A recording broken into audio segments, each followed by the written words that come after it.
Hello. Hey, How's it going? pretty good.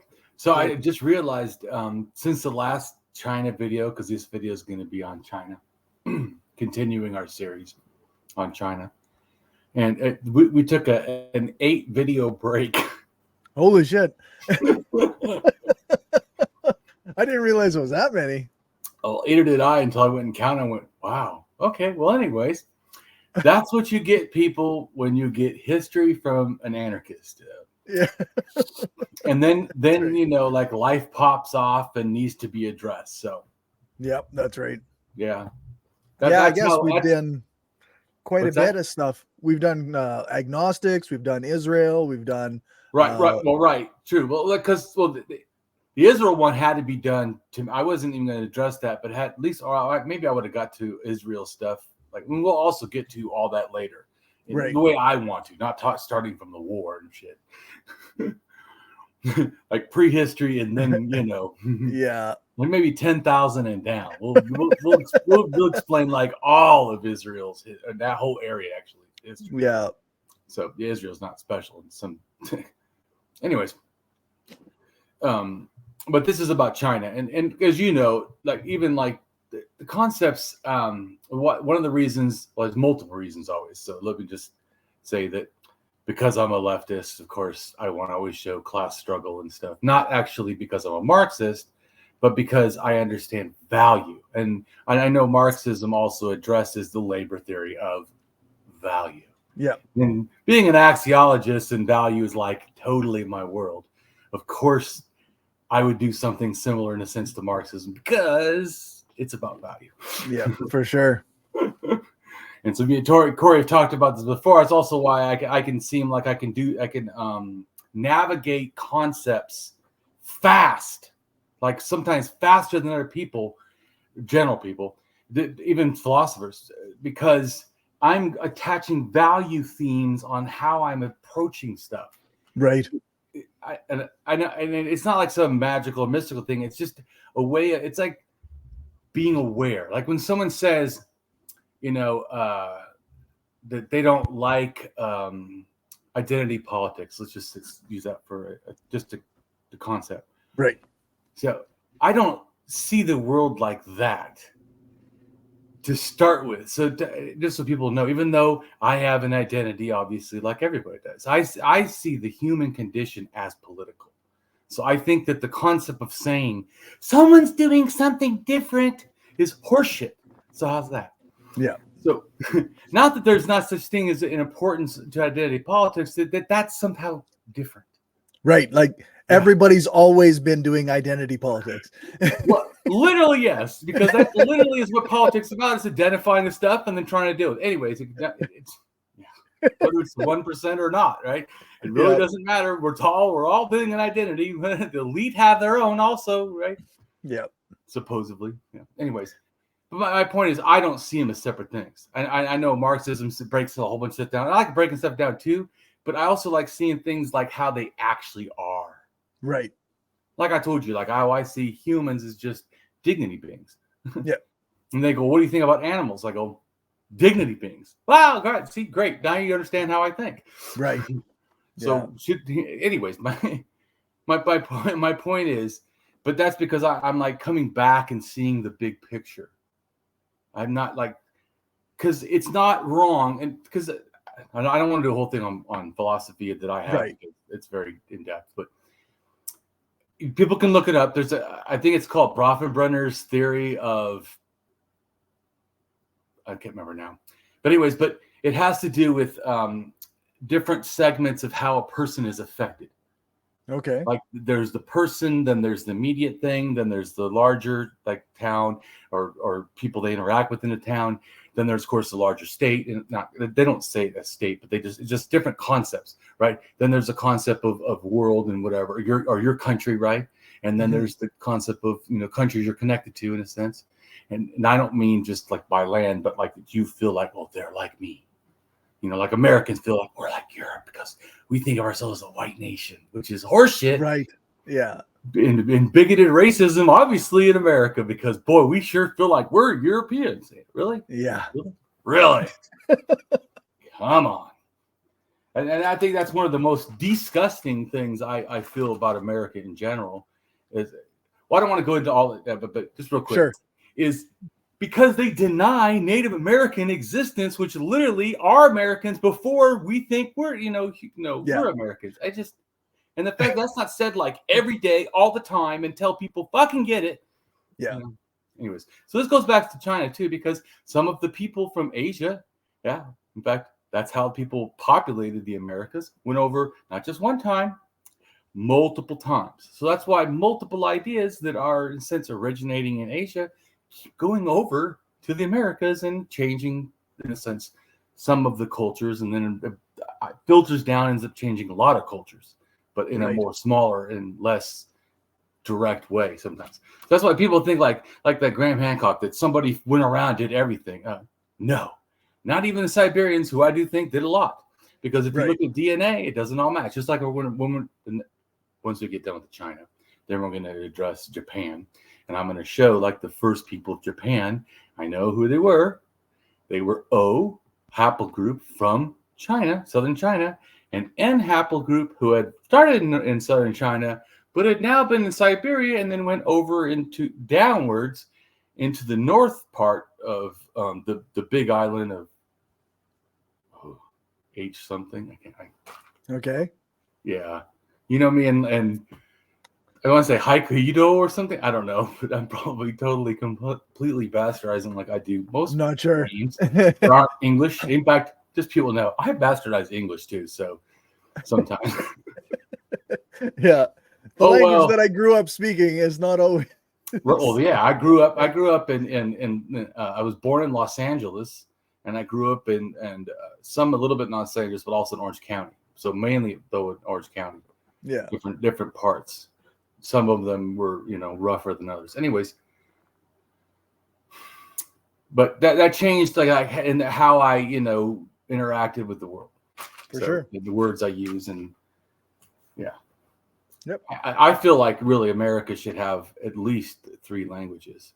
Oh, for sure. Should speak at least Spanish, and I feel that at least one of the largest Native American languages I think should be taught in America. Period. It's just part of the deal. And if people are like, well, they don't want to.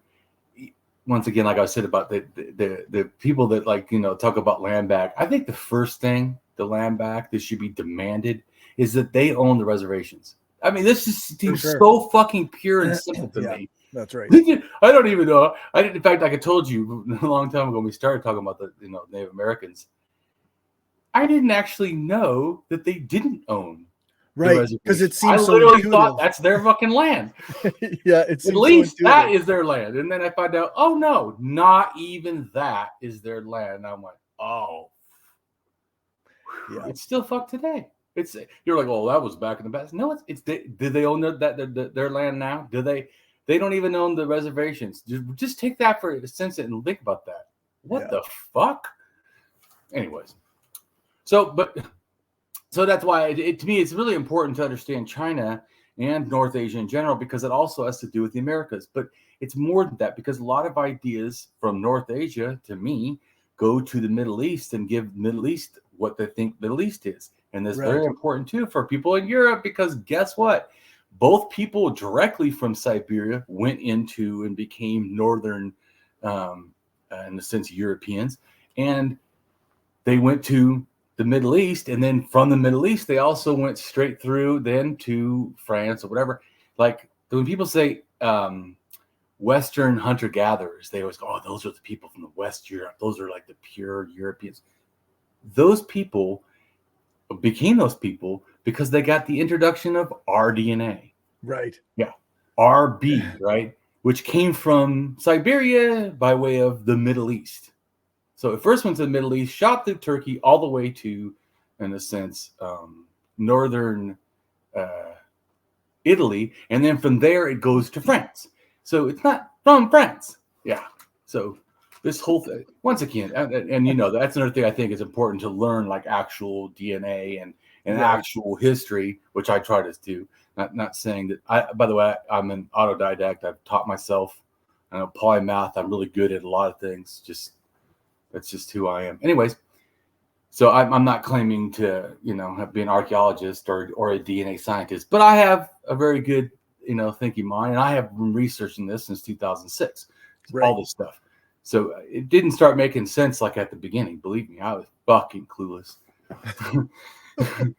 It's been years and years and years. In fact, I was changing something today because I was sitting in the jacuzzi before this thing, and I was thinking, I've explained a little bit that I think that from Siberia goes at 9,000 years ago to Iran, Western Iran, and from there, the first pottery. But I think also from there, the first Indo-European languages. I think both of these, to me, are connected. Okay. Right? So, and I think it has to do with probably the Dane Caucasian language hypothesis, which says that like even Sumerian language, which people don't know where it came from, is connected to the Dane, which are a large branch of Native Americans. Ah, okay. Yeah. Like most of the North, probably shitloads of Canada are the Dane. I guarantee it.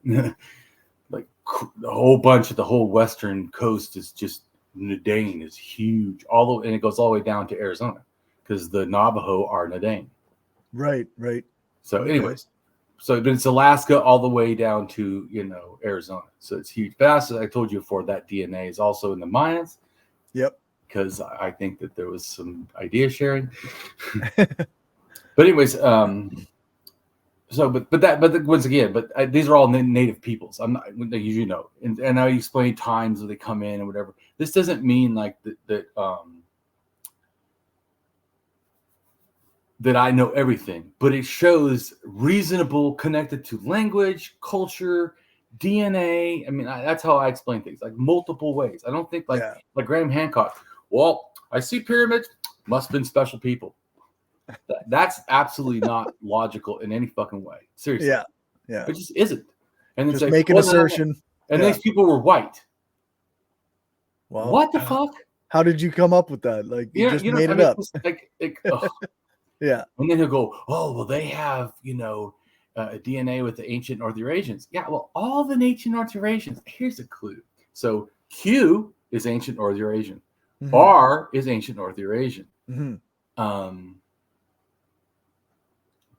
Maybe even maybe even C. I think C might be. I'm not totally sure. But it comes in the same area, so I know it has similar belief, like religious beliefs. Ah. It's because it comes out of Central Asia, which is like just a little bit, I think, south and west of Lake Baikal, like Baikal, whatever it's called. Yeah. Anyways, I told you that area is where I think all this stuff, like this is a hot zone. Everything on both sides, like the one side of where China, everything the China languages and all the religion stuff, and the other side is everything to do with Europe, and it's just that whole thing has to do with and then of course this part also goes to the Native Americans and kind of a little bit of China stuff through Japan and whatever are related, So that's why it's important to learn all this. But it's once again, they weren't all white. Yeah. And here's another thing too is. There's two different versions, like genetic versions of white. There's one that's what people call European, but of course they were from Siberia. Right. So they're Asian.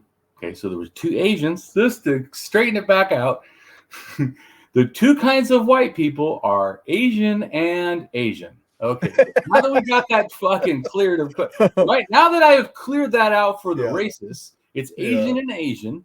One branch they now call Europeans. But I said they went to the Middle East first. So are they Middle Easterns?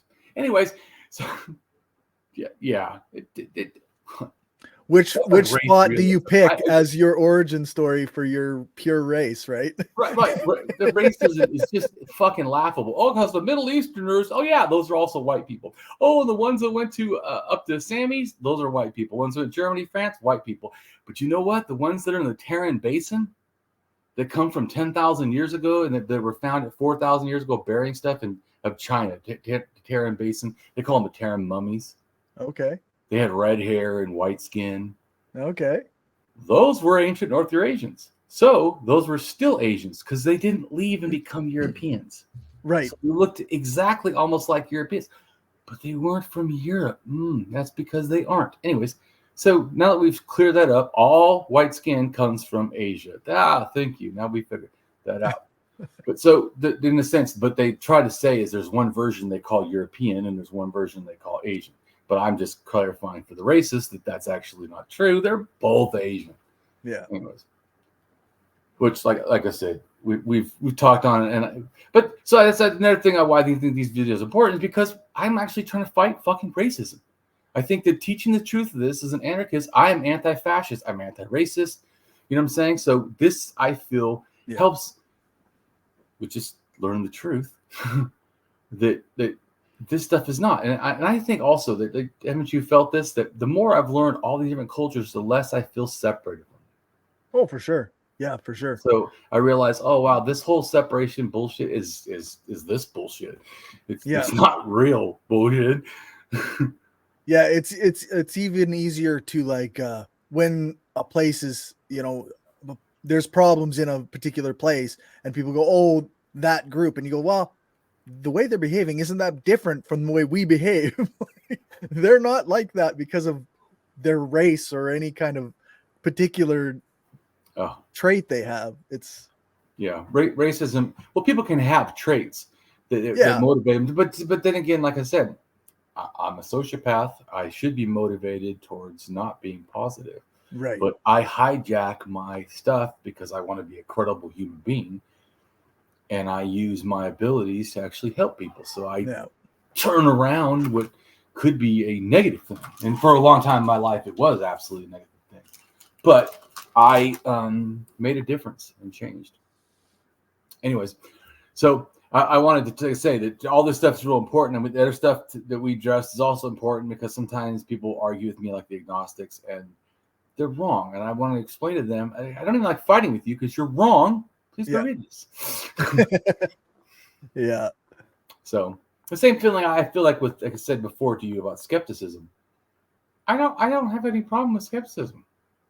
I just have a problem. People tell me that skepticism is something I have to do, and it's better than what I do. And I'm like, yeah, I don't agree with either of those statements. Yeah. But anyway, so they're just saying. So but it's not that I have any problem with skepticism in a sense. It's it's a thing that applies sometimes. Yeah, it does absolutely. All I think I say is that, and we reach that should apply from a reason point of view. Yeah, that's how we get there. If you get there from a non-reason point of view, that's called denialism. Yeah, exactly. Not skepticism. Yeah, just clarifying that. Yeah. Or maybe fantasy that you're just making up skepticism out of nowhere, maybe. Yeah, which is like, I mean, they called didn't be skepticism. I mean, I guess they kind of called what Descartes was doing when he was like doing I think therefore I am, like they called that skepticism, right? When they're like, exactly. Okay, so he eliminates all the things, and only thing he can rationally know exists is himself. So he's skeptical of everything outside of that. And they go, okay, but that's not the only thing that skepticism is, right? Oh no, but well, for me, I told you from how I use it doesn't mean that people can't use it different ways. Yeah, because I do think you can.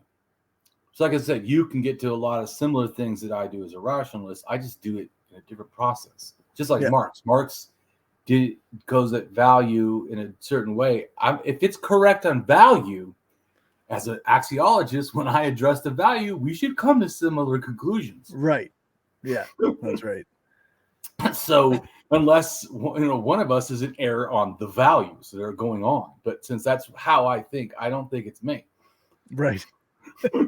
No, I'm not saying that Marx is wrong about the value of humans here. I'm just making the comment that how I get there. Everyone always thinks that, like I said, that I'm a certain thing because I'm similar. Right. But that actually, I have not read the Communist Manifesto. I have not read anything about Marx that was not just in a very little blurb in a part of a Wikipedia page that was not about it. Yeah. So I'm just saying, and anything that seems similar is just because I assess the values myself, like anarchism, and come to conclusions that this is how we have to behave. Mm-hmm. It is. So I come to anarchism because that is the logical conclusion of an ethical person to me. Right. Yeah. I agree. So, And so just I would like to see how that's not the case. It just is. yeah. Anyways, so I want to do stuff on China, just so people know that last time, just to get a little quick recap, I'm sure if you're watching the videos, you know this, that we talked about 7,000 years ago to 5,000 years ago, one of the most important and terrible times of the world, where we went from, in a sense, before this, a lot more egalitarian, a lot less sexist. Yeah. And we had multiple genders, okay with multiple sexualities. I mean, it just, and women and children even had, rights. After this point, this is when people call it civilization, but I call it the nightmare. And the nightmare of this domination, this authoritarian bullcrap just comes in. Yeah. And yeah, it's not good. This is what's funny to me too, is that sexism isn't good for men. No. So it is. It's, and even if there's a, because think of this, it's what happens DNA wise. It's from 7,000 to 5,000 is that there's a drop to where it's one woman for every one man for every 15 women or whatever, or something. Right. 7. So yeah. But the reason they can do that, just think of this. The reason that becomes possible is because you fucking kill the men. Or you castrate them, because we're going to talk about this in our China stuff about eunuchs, because when that comes in and how old that is, I think it's about 4,000 years. Okay. But for just right after the 5,000, when people start establishing states, shortly after that, the new sexism also says men shouldn't have genitals if they're around me, because then they could actually have sex with the women I want to only have sex with. Uh-huh. Right? Like emperors, they want to have 1,000 wives, and right. Of course, any men around them then has to have no genitals. Anyways, I don't agree with that. I'm just people know. I'm just making a comment. So fucked up. Yeah, it's so fucked up. I'm just saying that new thing didn't just. My point was that new idea of sexism did not just hurt women. Oh, it absolutely did. They started killing and slaughtering. When a man dies, you burn the woman, as an offering. But yeah, the live fucking woman. Yeah, or you bury them alive and shit. Like, there's some fucked up shit. So comes up. But anyway, so my point is, though, it's not just towards women. This new sexism is also very bad for most men. A few elites may do it, but then again, aside, should we say that capitalism is great because there's a fucking Elon Musk that's a billionaire? It's all good for the elites. It's all good for those on top, but it's never good for those below. No. Yeah. Right? That's not how that works. No. If it's not, if it's only good for a few, then it's not actually good. It's not good. It's like, remember that one person arguing with me about what's good? Oh, what is that? As long as I think it's good, it's good. I'm like, actually, that's not how that works. I went back like multiple days later, looked at those messages again, and I'm like, how can anybody think that? Like, so then if I kill somebody, as long as I believe I'm doing it justly, then it's good, no matter what the truth is. That's called, remember we talked about this when that one guy said that he does culture relativist. And I said, I'm a multiculturalist, not relativist. The difference is multiculturalist says there's all kinds of ways of doing culture, and we need to respect the different ways. That doesn't mean we don't judge if they're fucked up, like have slavery. But if they do other things just a little different, that's fine. That's multiculturalism. Yeah. Cultural relativism is anything that a culture thinks is okay is then okay. But that's not right. So, because there's a thing in anthropology or something I read that said there was this one, I think it was the Philippines maybe, where they did headhunting, and they were trying to say that's wrong or whatever, and they're saying, oh, the cultural relativism, his culture sees that as his right as the warrior to kill, behead the people or whatever, or something like that. I can't remember now. Maybe it's a different thing, but it's something like that. But this was a long time ago. It's not like now, right? Very old or something, like documents or whatever. Okay, they're talking about.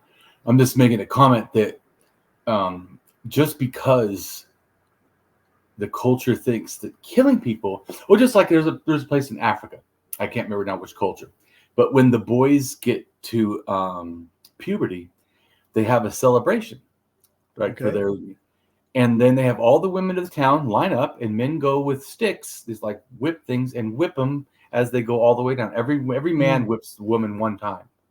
Okay. Or not man, the new boy, whatever Right. And I was like, yeah, that's some fucked up shit right there. Yeah, it's not okay. But nope. And to me, that's why right there can't be culture relativist. Just like I said, when those in Papua New Guinea, when they thought that women had demons and they were hacking them in the head trying to get the demons out to save the women. Yeah, no, that's not cool. I don't give a fuck what they're and they say, well, we can't say anything. It's their culture. No, of course we can say something. Like wrong. Yeah. So, anyways, that's why, like I said, I cannot be a cultural relativist. Yeah. Yeah. Like you say, like, I think there's a pretty clear distinction between being like, I respect the different ways that cultures do things and I think acceptance of immoral or unethical behavior, right? Exactly. I'm an axiologist. I can't look at unethical behavior and go, oh, okay, that's good to them. Yeah. No. Right. Because it's good to them, it's good. No, that's not how that works. No, there's some things that are just fucking wrong. Yeah. No. Anyways, let's go into the stuff. I just gave me, just so much stuff I wanted to address. Yeah, for sure. Because so long. Anyways, I think we did good. Go ahead. So we've got, it looks like our first thing we've got is a YouTube video we want to watch. Yes, that's true. Yeah, I forgot because like it's also been a long time for me. That's why I reset you. Right. I'll just slide this to find the. I mean, I know this stuff, but yeah, I have a lot to think about. For sure. I think it says use time 1050 to 3554. So we've got how about 1045? Right, and we're listening to an archaeologist from China. Okay. Just so people, remember who we're talking about. It emerged as the last century of the second millennium BC. So that's the basic framework. And looking at the coast around 5,000 years ago, you see this very lavish burial filled with the jade. Right. So those are all jade things in one burial. Oh, wow. That's more than one person can literally do, right? Yeah. But I was going to say something else. I know you don't know, but later they literally cover elites. Not everybody. Right. I personally think, once again, this is an older version of the thing that comes later. And I think it comes like at 3,000 or something. I can't remember but off the top of my head. But there's like a whole bodysuit, nothing but jade, and it's held together. I think it's by silver and sometimes gold or sometimes red thread or something. Because it's sacred. Red is sacred, like blood and life and rebirth in a sense. So like rebirth in the fact that when birth happens, like blood comes out. Anyways, just to understand why and a lot of times like green is like primordial waters. So it's like the creation myth in a sense. Okay.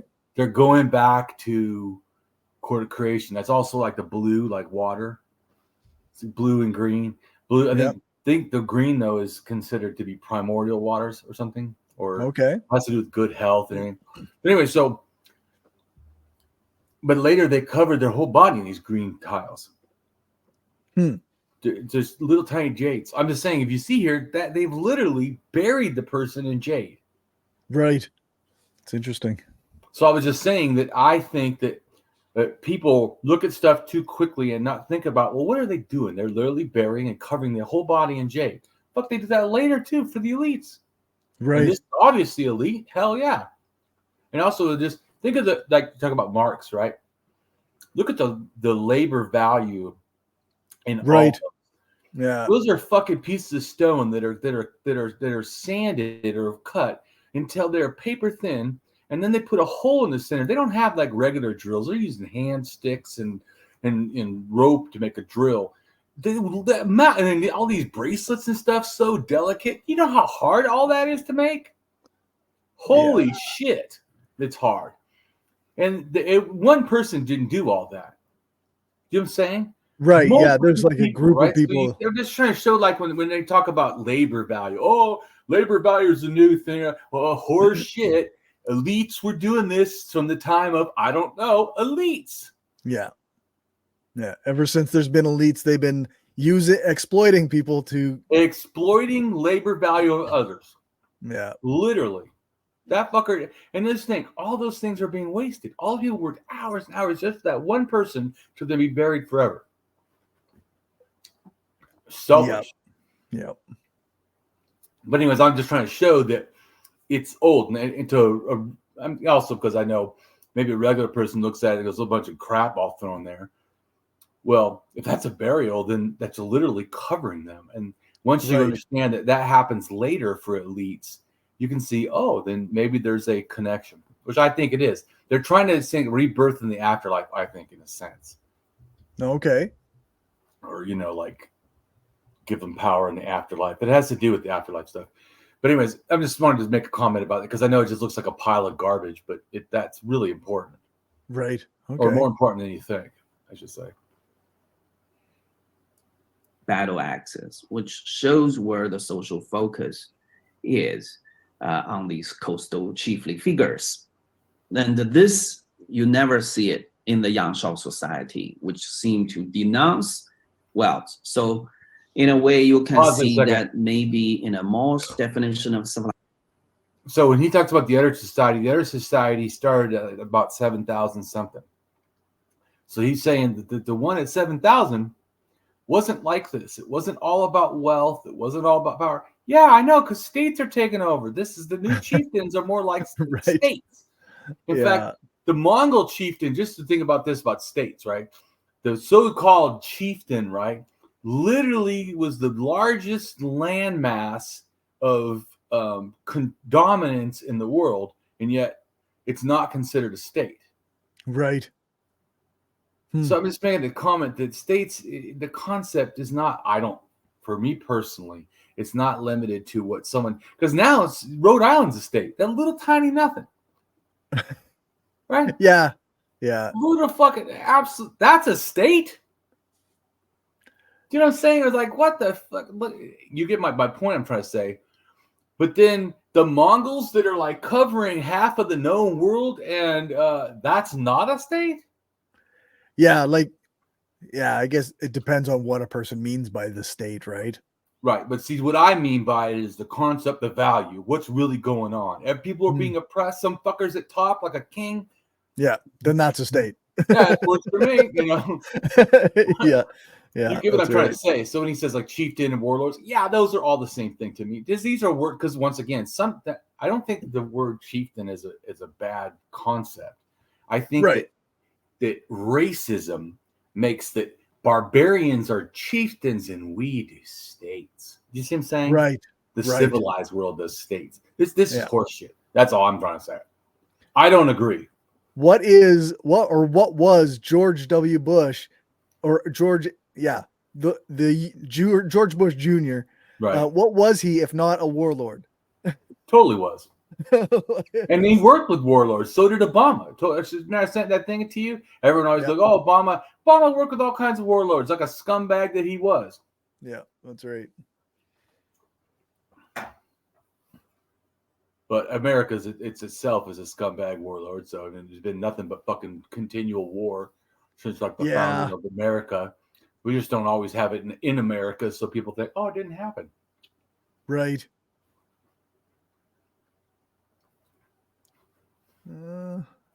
Organization that the Yangshao society are aware of this, but they refuse to borrow this type of idea. But out of this type of idea, around 5,000 years ago, you have a major prehistorical civilization Pause for a emerged second. at the central place. You see how it's weird? It's like a woman, right? It looks like a woman with the headdress, and then the boobs, Right. or she's holding her own boobs or something, and then the mouth is her vagina. This is Okay. important because later in Japanese myth, which they get their ideas, a lot of them from China by way of Korea. There's a myth, even still today, where they worship gigantic pink penises.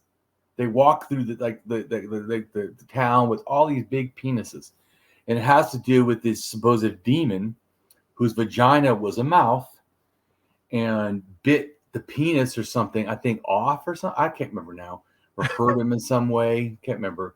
I think it also probably, in a sense, could relate to people having their genitals cut off. Once again, like eunuchs we're talking about. Okay. Right? Something could cut off the penis, and then they're worshiping the having of a penis. Right. So in a sense, I know the myth is a little bit different, like, or whatever, but I'm seeing the main focus is, we've now said that some people get their penises off. That's fucking terrible. And some people still have them. Yay. And they suck on little penis, lollipops and all this, and ice cream. Okay.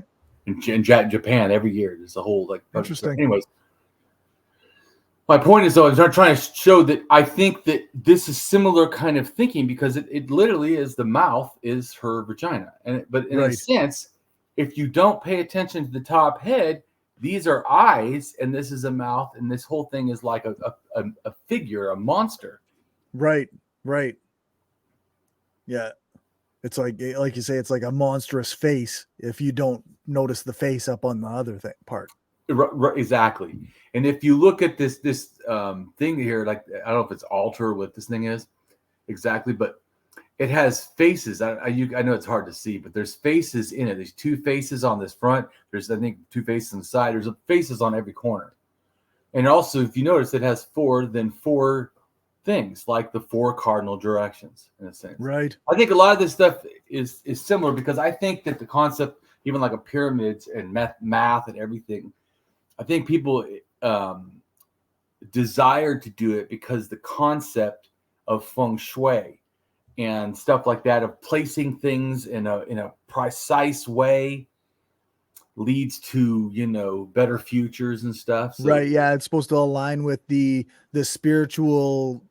Right. Yeah. Things Whatever and the bullshit. things. Yeah. Cardinal lines, they call them, or some crap. Right. Right. Yeah. But all I'm trying to say is, though, is that does, so, like, say Graham Hancock, the white people came and gave them writing.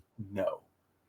What happened is they gave the different, this cultures from North Asia go all over the place, even to Egypt, even to the Americas, just everywhere. To China, everywhere is affected by North Asia. So because of that, all these people have similar mythology. Because they have similar, I don't mean similar as a very, very close. Better way to say it. Similar. I watched it, we were talking about the other day. Maybe I shouldn't use exactly the word similar. There's like a larger myth that all of them are, in a sense, deriving their later stuff from, in a sense. Oh, okay. So there's a larger myth in Siberia that then goes up to the North Siberia, which then eventually becomes Sami. But they came from Lake Baikal. So those are your Kralic speakers. Okay. All of them all have a similar religion, almost, to the Proto-Indo-European. Well, yeah, because they split. They did not do just that. They also met each other.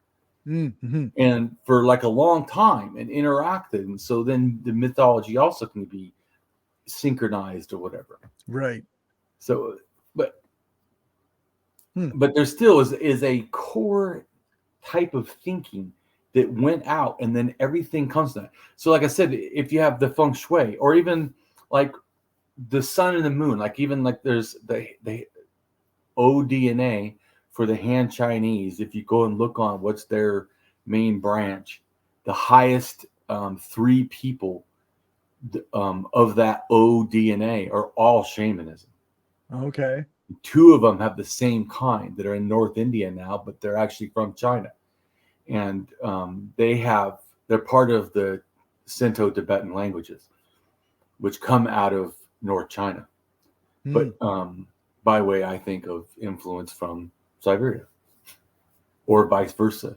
Either China influenced Siberia languages, or the other way around. Okay. Which I really think it's the other way around. But it also could have been multiple sharing, a little bit here, a little bit there, like people normally do. Yeah. But there's a lot of loan words from Yensin, which is a Siberian language, into Mongolic and some into Chinese. Okay. So, and then I know QDNA goes from that language into Chinese at 4,000 years ago, right about the time of this shit, right? and I mean, like these new violence and stuff. I mean, by shit, not the right itself. I'm just saying this new thing of this new violence, 5,000 years, right? That gets to where. So, and then later, all the Zhongyu, and I know you don't, maybe I'm just saying it wrong, but they have to do with the people that became the Huns. Okay. Right. And then I think the Huns then become the Mongols. I think it's something like that. Boom, boom, boom. Okay. And they're all in a sense kind of related. So the people that are before, they're the ones I think that are doing all this. In a sense, there's a whole bunch of connections with all the way, like, because from 4,000 years ago, in a sense, North Korea all the way to Finland are like almost one culture. Okay. I mean, it's a lot of cultures, but it's a better way to say it. There's a lot of cultures with a lot of similarities that seem to all come from North Asia. Let's put it that way. Okay. So I'm just saying there's a lot going on. That's all I'm trying to say is that when this stuff they're showing, it's important to understand because it's expressing the earlier ideas, and then how they transmit it out. So, and you'll see he talks about a lot too. People share. That's this whole concept now is that everyone invents things over and over again, all by themselves. It's right. Wrong. Yeah. But the better way of saying that than Graham Hancock's, it's indigenous people would invent things and then spread it around. Like I said, and that it makes perfect sense to me. But yeah, so the crap that he has is we're gonna do a video on Graham Hancock, and I still want you to watch at least one show because I want you to see how he's presenting his shit. Right. Then I think as a skeptic, you should be able to seriously go at that dude just at that alone. Because just based on the way how he does it is so like what? Yeah. Well, it sounds like he's trying to prove something, and he's saying other people are wrong, trying to get him. That's not how you prove things. I prove things because I fucking prove things. Yeah, archaeologists and people are impressed with my stuff because I work to actually prove what's actually true. Yeah. Not just present the evidence and Yeah. All right, let's keep going. Okay. It's called Liangzhou. That's in the suburb of Hangzhou. And this orange-colored platform is 30 hectares. So that's huge, probably the largest single structure before the construction of the Great Wall. And this dates to about 3000 BC. It's about 10 meters tall. So this is the center of a mound city. Pause for a second. Many mounds mounds in China? Yeah. You're going to learn about, right? Because I think mounds come from North Asia and went to everywhere. Right. Yeah. And so just like too, the oldest pyramid in the Americas, in a sense, is, if you're thinking of like mound pyramids, is probably around 5,000 years ago, like with the official kind of pyramids, whatever, in the Incas, like the area. It's not Incas, it's Peru. It's different people before that. I can't remember what it's called, but off the top of my head. But those people make the pyramid first, right? 5,000 years. Then also at 5,000 years is one in China pyramid. So the two oldest pyramids in the world are 5,000 years. Right. One is in China. One is in Peru.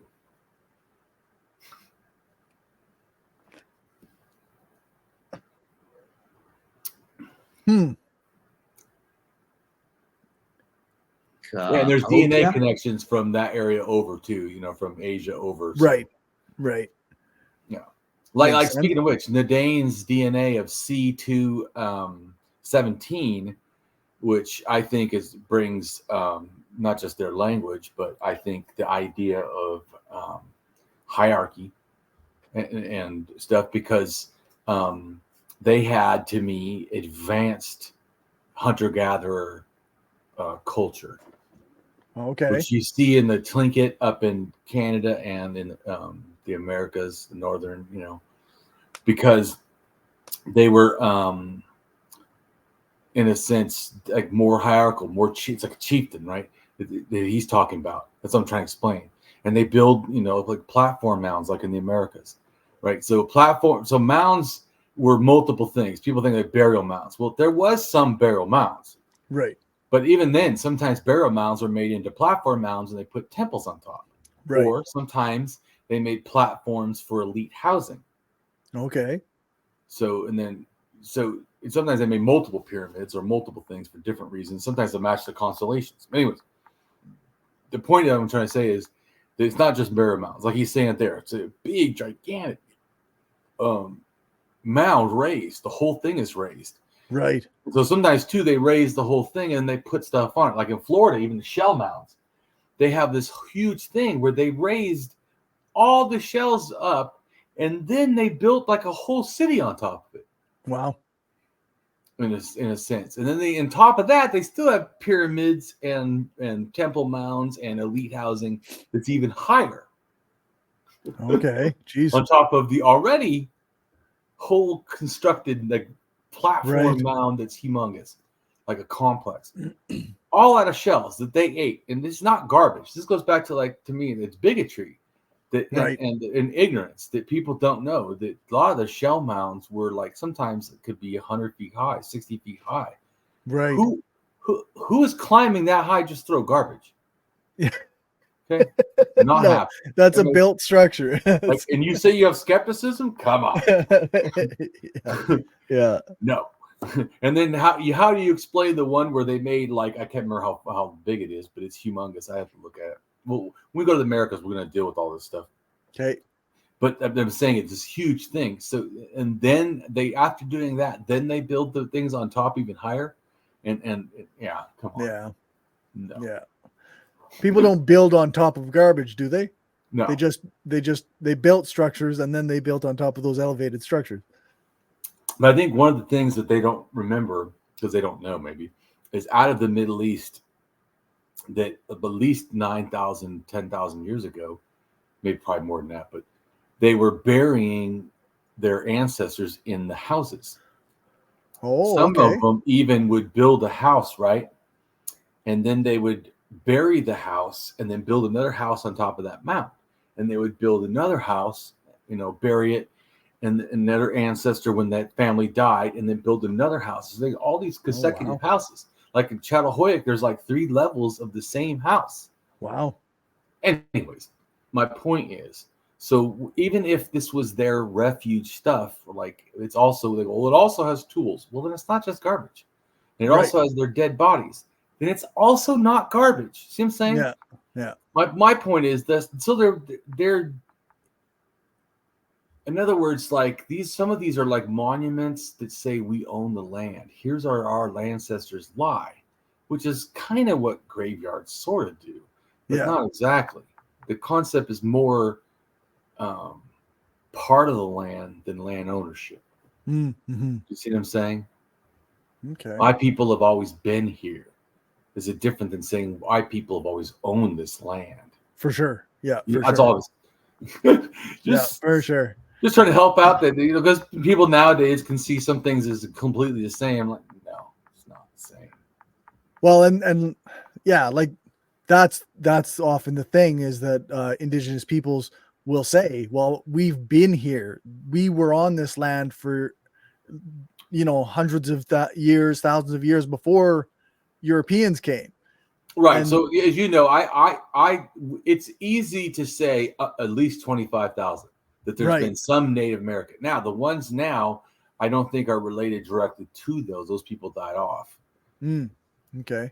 But the older ones, like some people say there could be someone even as much as maybe 50,000. None of those people are still here. Right. So later people, because we know DNA, they're all connected to a certain. Right. Just think of this. QDNA, which I had already mentioned earlier, right? Which is from almost Lake Balka. They call it Central Asia and stuff, but it's around the area. Which is actually connected to Yinsen languages. And the Yinsen languages are the Siberian languages that I think, I do know for a fact that their concept of God is the word that it part of what the Mongolians use for their religion, Tantricism. And then Tan is derived from a similar word. So, I think that that means that the God concept started in the Yinsen Siberian shamanism, and then which is a paganistic shamanism. People understand that those concepts can be, because they're also totemistic and animistic. Because once again, you have to understand concepts about how I do. Once you understand that, then all that just doesn't, it's not confusing anymore. You're like, oh yeah, right. Oh yeah, yeah. So, but I know some people are like, what? I thought it's this, or I thought it was that. I'm like, no, actually, it's paganistic shamanism with heavy totemism and, of course, heavy animism. And they're like, what the fuck? What does that even mean? Yeah, well, I just explained it accurately what it is. And later, and I told you, to me, all paganism comes from shamanism. Right. So anyway, so people have grasped this. And then later, they even keep shamanism and try to, not lose it as part of paganism. But of course, eventually it does, because they just become priests. Right. Because the difference in a shaman and a priest is a priest has to follow rules, like he's explaining this new thing at 5,000, this authoritarian statism, chieftainism, whatever concept, where elites get everything and we live under austere capitalism, Yeah, while they live the socialist life of Riley or whatever, Right. Because to me, if we're all helping them, then they're getting socialism. Yeah. It's just only they do. Yeah. Just like the billionaires, their companies, will get like no taxes, if they'll from a state will say, if you move here and help our workforce, we'll give you no taxes. Yep. For 10 years or something, right? What the fuck? How's that not socialism? How come no one gets pissed at that? Like, what the fuck? They're all like, oh yeah, jobs. Give him free. Oh, please welcome him. Or whatever. Jeff Bezos, please. Fuck that dickhead. He should fucking give us all money. Fucking asshole. For sure. Yeah. Anyways, but you get what I'm trying to say is once you grasp these concepts in a more universal thing, like I'm trying to say, you can see that what's going on here is a similar pattern that states like to do, where a few people, elites, like capitalism, get everything, and then everyone does socialism for the elites. Yeah. Yeah. What the fuck? Not okay with that at all. Not then, not now. So my cultural relativism doesn't exist. Yeah, no kidding. I'll hold these people accountable that are 5,000 years old as much as I'll hold the people that are today that are fucked up. Yeah. I don't go, oh, well, Corey, these people are 5,000 years ago, so we have to accept that ethics don't exist. And you have to put yourself in the role of the worker in that society, right? Right. You're working for whatever, like you're working like 16, 18 hours a day for things that don't benefit you, that only benefit those above you, your lords, your chieftains, whatever. Right. And then, but then in modern day, we it's all romanticized, right? It totally is. So the cultural relativism. Yeah. Yeah. It's cultural relativism. Girls want to be princesses. Right. Yeah. Royalty to a certain family and only that people.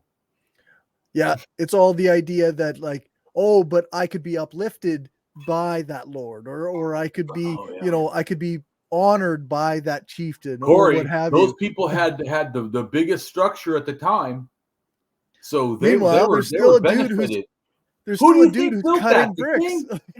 right, Corey? Who built that mound? The king? Yeah, it's workers. It's Yeah, fucking workers built that. yeah. Power and solidarity to the 5,000-year-old Chinese workers that had to build that mound for that bastard. That's right.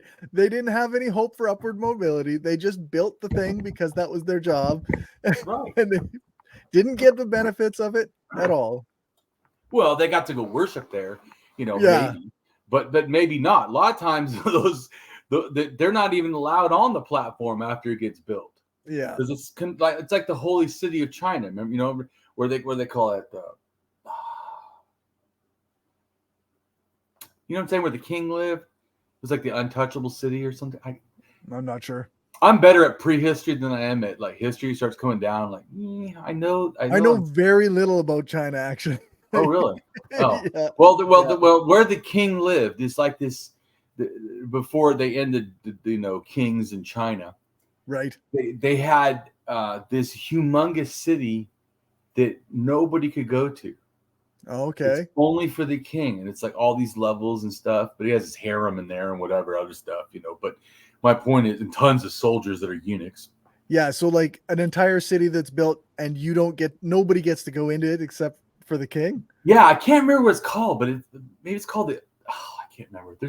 Anyways, I'm sorry, people that are totally into China and like, who's this asshole? Can't even talk about the basics of China. You know, we talk about pre-China. Well, I do know more about pre-China than I know about basic China. There's specialties for a reason. Right. I'm a prehistorian. Autodidacts is just so people know I didn't get schooling in this, although I have schooled myself. For sure. Right, let's keep going. Okay. In Mississippian civilization, and they have no metallurgy, and they pretty much dominated the lower Yangtze area of coastal China. And here, their social values focused on jade, probably silk textiles as well, though those don't preserve well. And here you see this jade cylinder with its iconography engraved on it. This iconography did not leave its legacy in China. We don't know who he is. Might have fragments preserved in ancient legends like Chiyo, or it may resemble something like the Austronesian Taki, the god and ancestors. By the way, this is the homeland of Austronesians. So, right.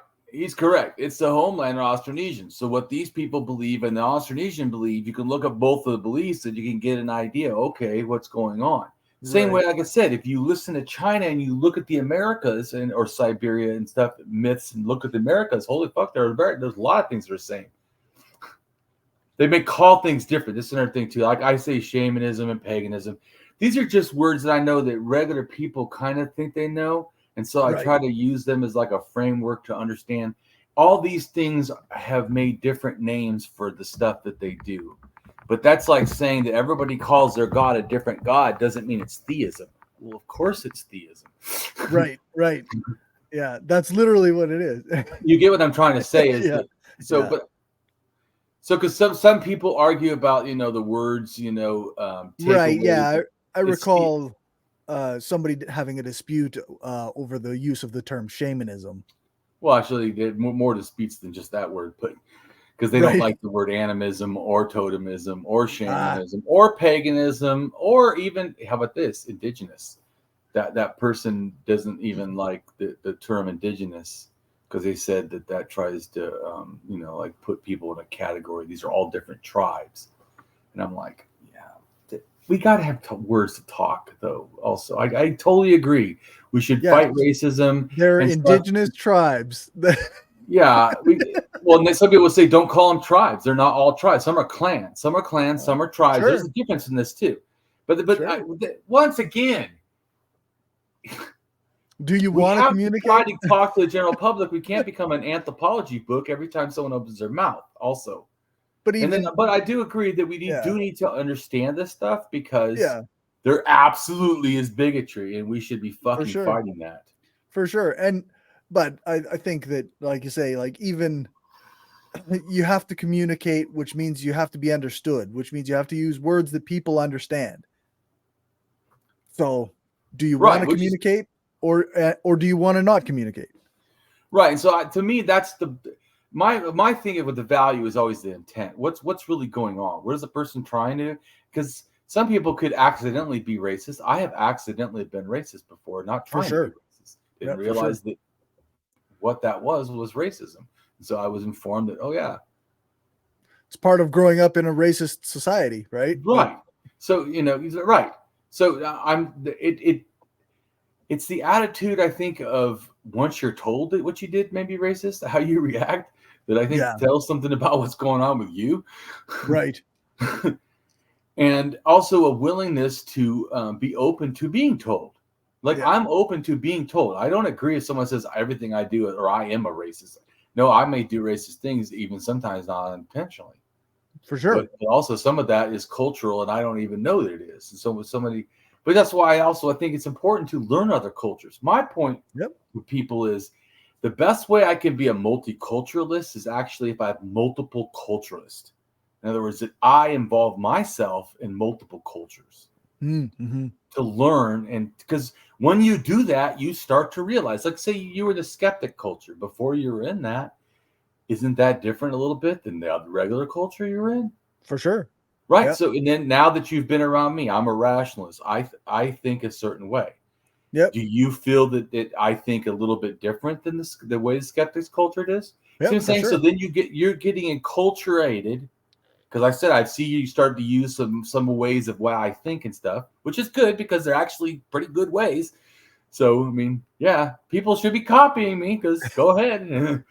If it's worthy, if it's to me, if something is better, I'm gonna do it. I don't give a shit. Right. If a child comes to me and tells me something and it's a better thing, I'm gonna go, well, fuck, I need to do the better thing. I just once again though, but I don't get into the ego shit. Like, yeah, to me, ego is a choice to be hurt inside that you are not knowledgeable or something. Yeah, that's. Generally, should be that your humble honesty inside that's the case. Yeah, a lot of times you don't know things, and you came to this world pretty much knowing shit, nothing. So and here's kind of a clue: a lot of things you were told were fucking lies. Yeah, that's the big one. Like a lot of things we were told were lies. Yeah, fuck, it sucks, and they still teach a lot of lies. So. Yep. Like when they say that Columbus discovered America. Yep, that was a lie. They never say when the natives discovered America, which is at least 24,000 years ago. Because in Bluefish Caves is 24,000-year-old DNA that 100% for sure tells you that the Native Americans were at least, I know that much. Right. And that's well accepted. So to me, there's other ones, like I said, older, could be older, but that's well accepted. But the point is, we don't learn about that. Nope. We should know 24,000 years ago for sure. The North Asians went over into the Americas. Yeah, I remember learning about. I think it was the Vikings coming over before Columbus. That was a revelation when I was in school. That was like amazing. We're like, what? People arrived before Columbus. And then, of course, because that's the way we were taught, we never once questioned like, well, yeah, but they were run off by the indigenous people. And you go, so there were people there. Right, yeah, exactly. When did they get there? 24,000 years ago at least? Yeah. To 15, well, okay. Somewhere between 24 to 15 people were coming in the Americas, for sure. Well established. Yeah. So, yeah, I'm just saying, why don't we learn about that? It's so ridiculous. For sure. So, yeah, we're still not learning,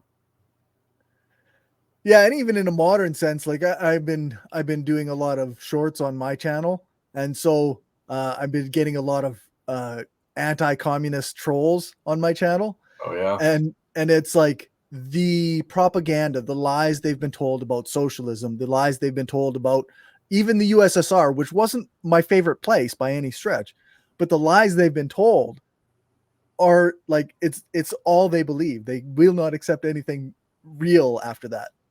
Well, so I agree on both sides, though, for me personally.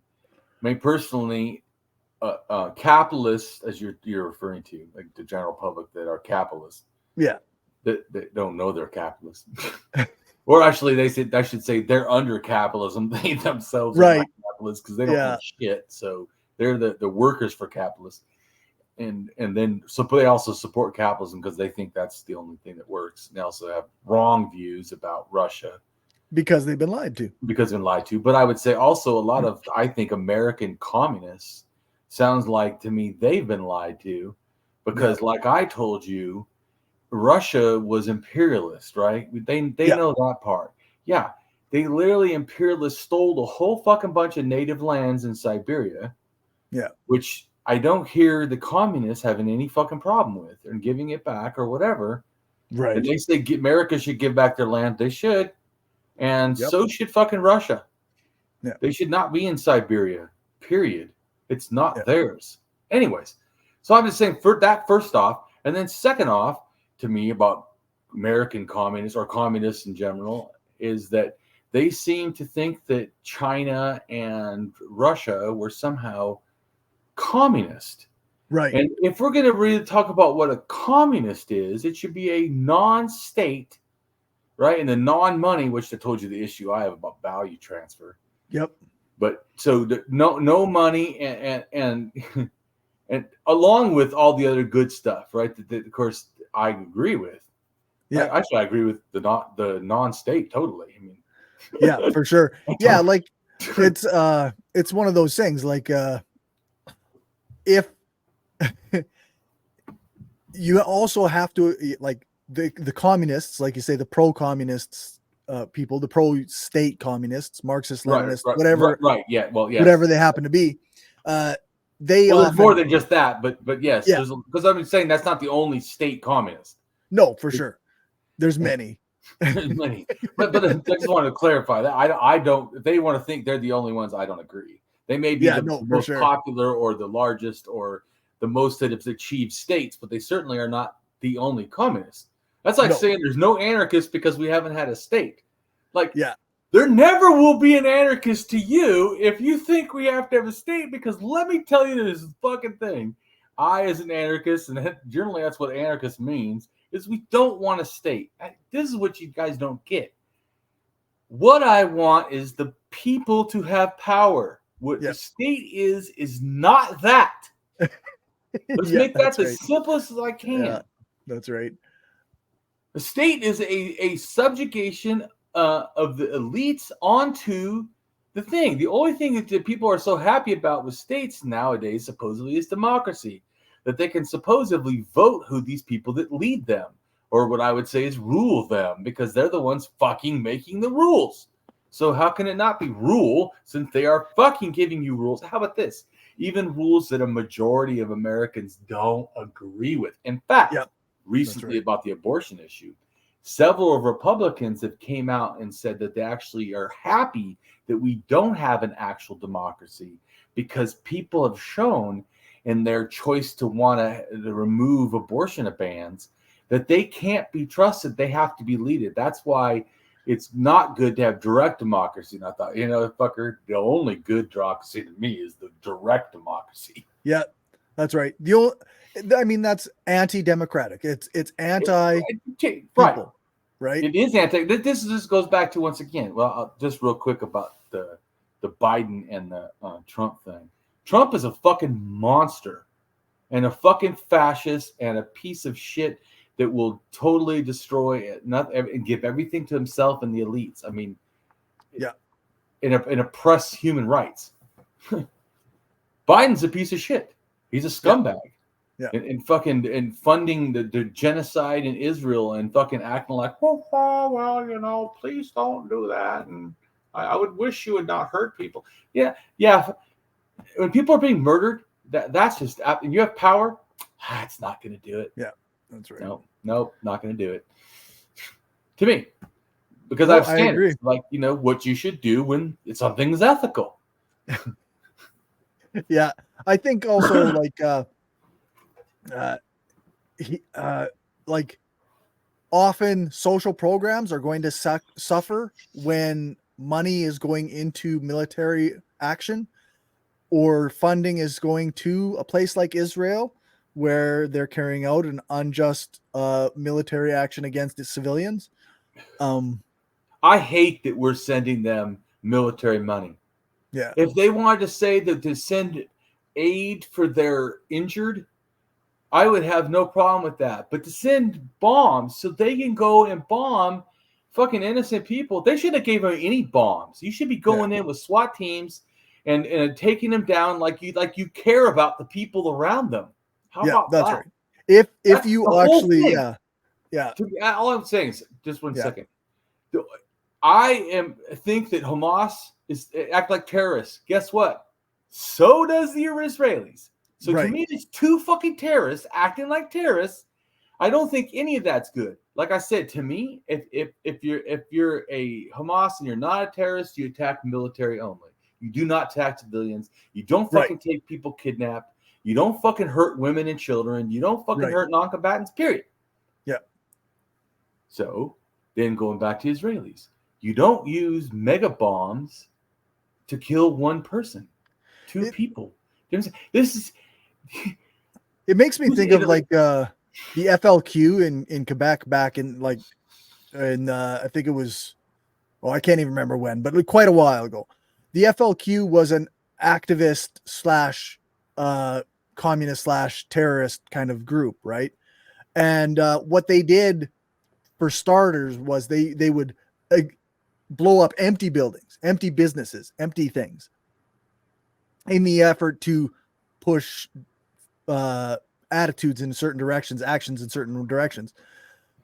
And then when they escalated and started attacking, like kidnapping people, even though those people were still powerful people, they killed somebody. That's when they became the bad guys now, right? Like if you're not hurting people, then you're not the bad guys. If you're hurting people, you're the bad guys. Well, and like I said, to me, it depends on what you're hurting and why and when and where. All that, but all those are different values, right? The what, when, where, how, Because if I said I killed someone, you would say, okay. And I said, well, I killed someone and they were 2 years old. You're like, what the fuck? Yeah, that's right. Do you know what I'm saying? He immediately, you didn't even wait to find out why. Yeah. The moment you heard the age, it's fucked up. Yeah, you start with there's no skepticism. You get my point? Yeah. You went right. Most people would. You go right down to, oh fuck no. Yeah, exactly. Don't even like, although the excuse is, you're like, no. There's what was I gonna say? I lost it. But anyways, let's go back to the thing like he was saying. So good. All this stuff is going back to about dominance and power, authoritarianism, and trying to explain it, give it relevance. So these people from this area, right, the coastal people, then they spread out in that little darker circle of dominance. Right. Then they move out to this larger circle and dominance. You know what we call that today? A state. Yeah. But of course, that's not a good thing, as an anarchist knows. Let's keep going. Which eventually reached Hawaii around 1100 AD. Okay, but I want you to remember this iconography and this particular cylinder shape, because they're going to reappear again and again, and they became the medium for the preservation of embodied social memory. Here is a chiefly figure, the jade, with more simplified representation of the jade iconography on the cylinder. So around the late 3rd millennium BC, there's a major global development that affect the social, political, technological domains in many societies from Near East to China. So that is the climatic anomaly of so-called the 4.2K event. So this particular chart to the right is 10,000 years ago. To the left, to the left is modern time. So it basically tracks the rainfall, the annual change of rainfall. So what you see in the yellow are the period of climatic anomaly. The one right in the middle, which has the longest duration, is the around 4300 BC to around 1800 BC. So this is the period of Longshan transition, and the transition that brought in the Bronze Age society. So the cause of this anomaly is the irregularity in solar output, which resulted in the decline of ancient monsoon. So within that yellow area, you can see major drop in rainfall and then major reversal. And this happened several times. So you can imagine ecologically, climatically, this is very violent time, extensive drought, and then torrential rain. So in Chinese legendary narratives, this is the period of great flooding and great disasters. And this is the period immediately predates the rise of the First Dynasty and the rise of Bronze Age. So here, this is the picture I have designed to characterize the technological, the social interactions in the late 3rd millennium BC. So Kisi Chang has coined the term prehistorical Chinese interaction sphere. As you can read from that little book, much of his concern is rise of the kingship based on a very deep religious tradition, that's shamanism, okay? He does not concern anything beyond the Chinese domain, not Eurasia, not Near East. And yet he was very interested in comparing across Pacific. Basically, he argues that shamanism is the prehistorical religion that's already shared in Upper Paleolithic. So the native Indians, even before they reached the New World, they all share this religious idea. And that is shared across humanity, where Europe represent the Western civilization. There we go. Pause for a second. Yeah, as you know, I kind of agree with this, that all this is connected. This thing on top, right? This thing it says Eurasian steppe, this big circle on top, Lake Baikal is in there in a sense. So it's up near the top. I know it's hard to see how he did it, but it's where you have the Mongol steppes. See that? Then the thing in between the writing that they didn't write over, that is Lake Baikal. Oh, okay. So anyways, so to me, somewhere over in this area relates to the stuff in the Middle East, relates to the stuff in the other way. So I'm gonna give you two pictures, and why I agree with this. This is my ideas, and I'm showing you two pictures. So the first one, do you see it? Where it says haplogroup N from China to Findo-Scandinavia. Yep. Migrations of language, Dane Jensen, and Uralic NDNA, religion and cultures. Yeah. This picture everyone's looking at also now. This explains sort of all the stuff.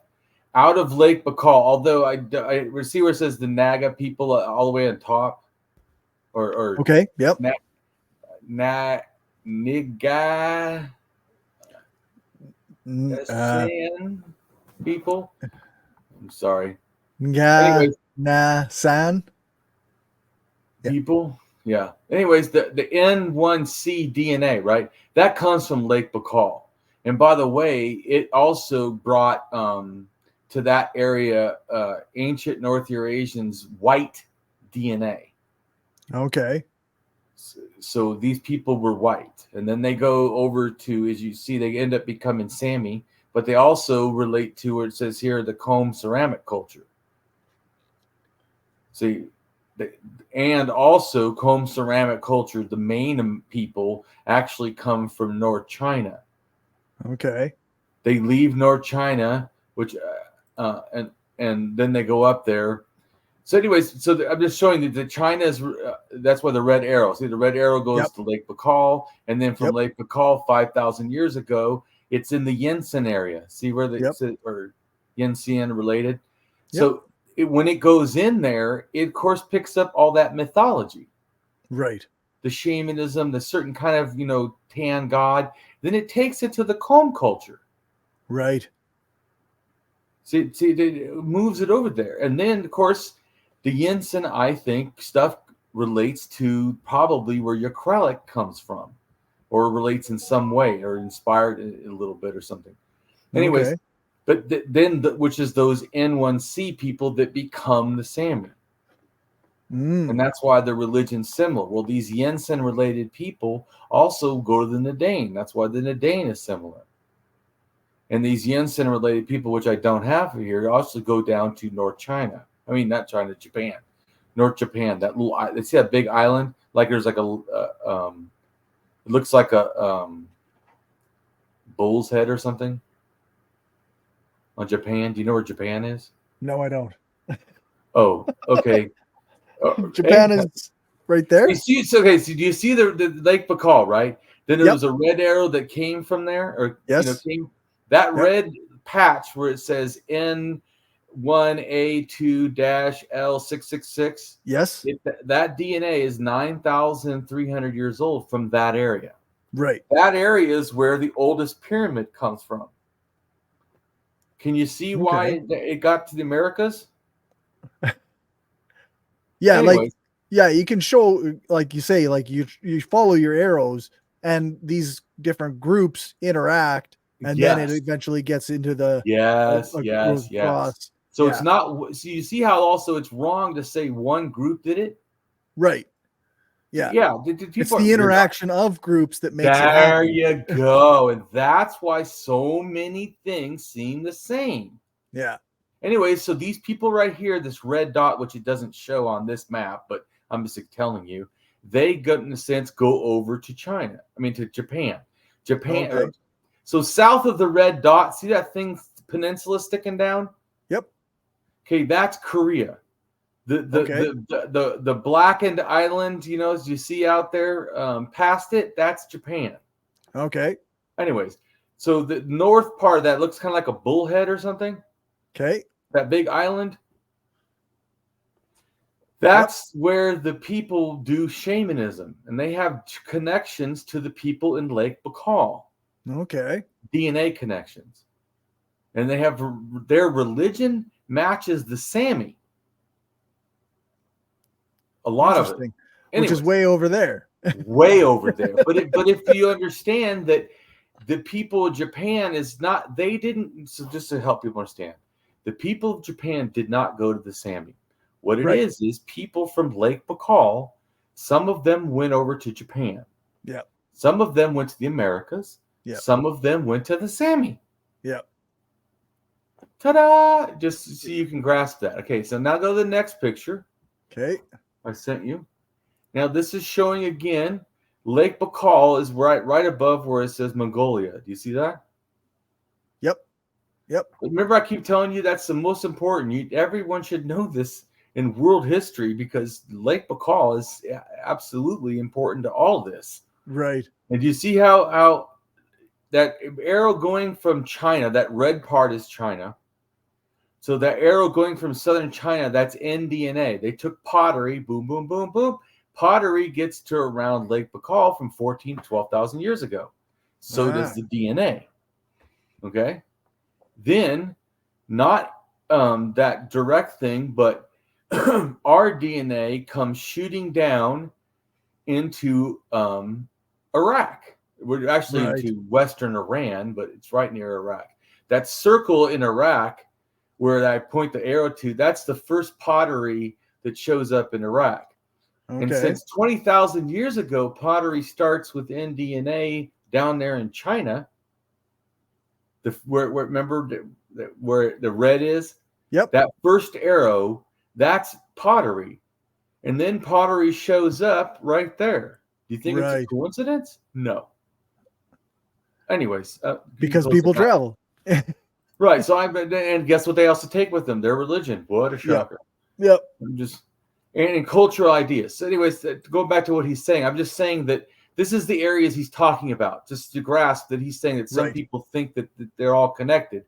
I'm showing you I'm one of those people, and I have more ideas than what he's showing about why they're connected. Just trying to help. But I have way, way more stuff that shows how it's all connected. I'm just trying to, because also nDNA, right? So nDNA is what brought pottery from southern China to north or southern Siberia. Then southern Siberia takes ideas, they know for a fact, all the way to Europe, I think by 6,000 or 8,000 or something years ago. And by 9,000, potteries in the Middle East. Well, they know that around, I think it's 9 to 10,000 or 8 to 10,000. That's when nDNA shows up in Turkey. Well, yeah, it's about the time that, guess what? The first pottery also miraculously has female nDNA connected to it. So the earliest pottery in Turkey has nDNA. Oh, well, nDNA starts it in a thing. I just think that's really, they think, oh, well, no, it comes in the Middle East. I'm like, it would have had it broke off. So if it's their theory, if it on the way out of Africa, if it broke off, you should have really old nDNA lineages in the Middle East. But they know that that lineage is not older than 12,000.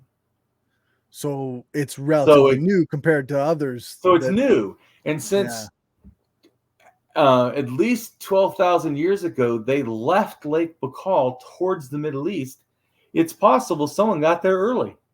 Yeah. Right? Because they know they got there, could have got there by 10,000.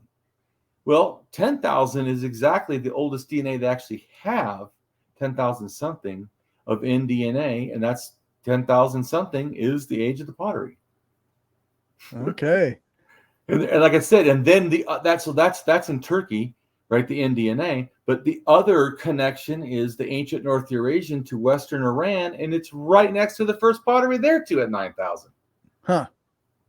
So I think the two different migrations going two different ways, or times maybe, brought waves of these ideas. So also going back to Graham Hancock thinking it's one people doing it. No, it's successive waves of it, but then it looks like one thing. And even if it's one thing, they're spreading out ideas that they accumulated over time, because shamanism, I don't think, starts there. It starts somewhere different in Russia and goes to Europe and then goes to Siberia and then does all this stuff. So, I mean, even you can't, to me, justify just saying that Lake Baikal is where shamanism comes from. Well, most of the world has something similar to their beliefs because they all moved around. And yes, they were shamans, but they didn't originate. It didn't originate there. Yeah. Anyways. Okay. So to help, because I know that he's saying a lot of stuff that I know is super important. And he's saying that that person thinks it's connected. I'm saying I really believe it's connected. I'm speculating, but I'm showing you evidence. For sure. Represent a breakaway, a rapture from that. But now, as we look at the archaeological evidence, we realize that isolation from the rest of Eurasia is not feasible, because what we can see is increasing interactions between Southwest Asia, Central Asia, and the Eurasian steppes and the taiga regions. Through those interactions, metallurgy reached Siberia. And it's through interactions between China and Siberia and Central Asia that this major technology of metallurgy were introduced in China. As many of you know, North Asia is the homeland of shamanism, even today, Siberia. So as we look at the social and religious changes in China, we have to put this in a continental or global scale. That is, the shamanism we're looking at in Neolithic time may not be the same as when the ones we see in the Bronze Age. So in this case, China is no longer in isolation. We think about the development of the Silk Road in early imperial time brought China in contact with the rest of Eurasian world. That's not the case. This happened much longer, more than 4,000 years ago. The evidence for this, for example, are these mirrors discovered in Western China. So these designs are popular in Eurasian steppes and Central Asia. And also at the pelvis area below, what you see here are the coral shells. Okay, these shells first appeared in China around late 3rd millennium BC and starting from Western China. So this is counterintuitive. This is not from South China Sea. It came from Indian Ocean. That's why they would arrive from the Central Asian direction. And also to the right are the birch bark quivers, and with typical designs that you would associate with the Eurasian steppes and forest hunter-gatherers. So where are these things fit? Okay, so if you look at North Asian shamans in ethnographic record, you would see these coral shells attached to their costume and little bells, drums, mirrors. So this seemed to be part of a assemblage that would associate with kind of Siberian shamans. And you would see them in today's Korea and Altai and Tuva, Mongolian religious communities. So it is this type of regalia that it shows the early evidence of metallurgy. So here in Western China, this cemetery, well organized, you see these early signs of metalworks, and these metal earrings are typical of the Andronovo tradition of Eurasian steppes. So, but the interaction is not one way. But at around 2300 BC, these coastal civilization that's focusing on the jade suddenly collapsed, probably in the backdrop of climatic change and flooding from the advances of the sea level. And suddenly, you see their major symbol, this jade cylinder, start to appear across China. It's like a dispersal, okay? Up to Hong Kong area in the south, and the Ordors and the Heshi corridor, that's in the eastern edge of Tibetan plateau. So this major dispersal brought this coastal form in the same area that Eurasian interactions with the early herders and metallurgists come into encounter, okay? So this mobilization is important, is why this period, the interactions increased. There are two major reasons.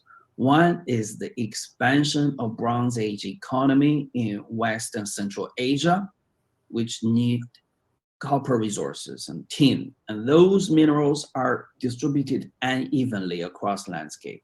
So you need increased mobility to bring those resources into the Bronze Age cities in West Central Asia. Another major factor is with the drying of the cooling of the climate, that there's pastoralism is on the rise. Okay, China has no pastoralism. We're primarily agriculturalists interested in pig feasting.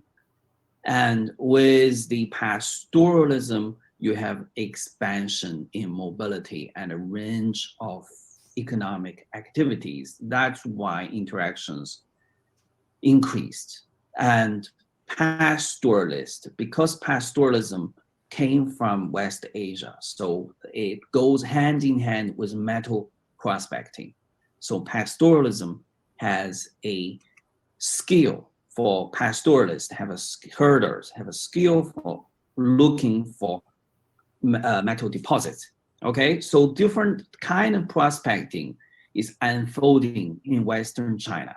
So here are these jade cylinders showing up in Western China, and people with knowledge of jade prospecting roaming around the landscape looking for jade and produce them. So there are continuity in this religious tradition and a possible reconfiguration. Right here is an image in Dunhuang Oasis. So that's way in the western part of China, where is the prospecting and the mining of jade is happening. And these below are the pieces that's coming out of the jade production. So you basically have different kind of political and ritual economies converging in West China. So is out of this kind of context, there's two major centers. See that says Shimano? Dax actually has a 4,000 or something, or 5,000-year-old, 4,500 or something like that year-old pyramid also. I'll send you a picture real quick of what that looks like. Okay. Yeah, because it's inside the circle that he's talking about. And they have iconography that I think looks a lot like Mesoamerica, really. Okay. Take a look at that. Mm-hmm. It says China almost 5,000 years ago. And the reason it looks like South America is shared cultural connections. That's to me. Okay. Did you see that? Yep. And then all this stuff on here is just facts. Just that was my speculation on top. Everything else is, well, I also put shamanistic paganism and I put question mark. But see, I built this temple, step, and this thing is not on top. It's just a thing that was on the temple. I'm just like letting you see the face. Right. And then these other faces, and they also had crushed skulls. So it's somebody's a lower and somebody's above, or ancestors. And they had snake symbols, but it's and they also had faces that looked like tiki faces of the Austronesians. But this is also similar beliefs, as people need to understand. All this stuff is connected, and I drew a little shaman with a drum and stuff in there because I think that's what they were doing. I think it's shamanistic paganism. I think that they're focusing more on deities, so that's why I switch it. When I say it's paganistic shamanism, the emphasis is shamanism. When I say it's shamanistic paganism, the emphasis has become gods. Right. Yeah, to me, that's what I'm trying to show. Then all the way at the bottom, see, they had that like a big mountain pyramid. It's all crumbled now, but I mean, it's huge. Right. So I'm just saying a lot of that stuff is similar. But once again, also because I know, like you said, people don't know about China. People don't know China has older pyramids than what the pyramids people know about. Right. It's pretty crazy. The Egyptian pyramid, I think, is like 4,300 or something. I mean, so I think that's close to both the Shamra one. I think maybe still even be older, Right. Or Shimao. Yeah. Anyways, I'm just saying that it's important to grasp, though, that we've not thought about these societies because we didn't know. Because actually, what's there is impressive. Right. For sure.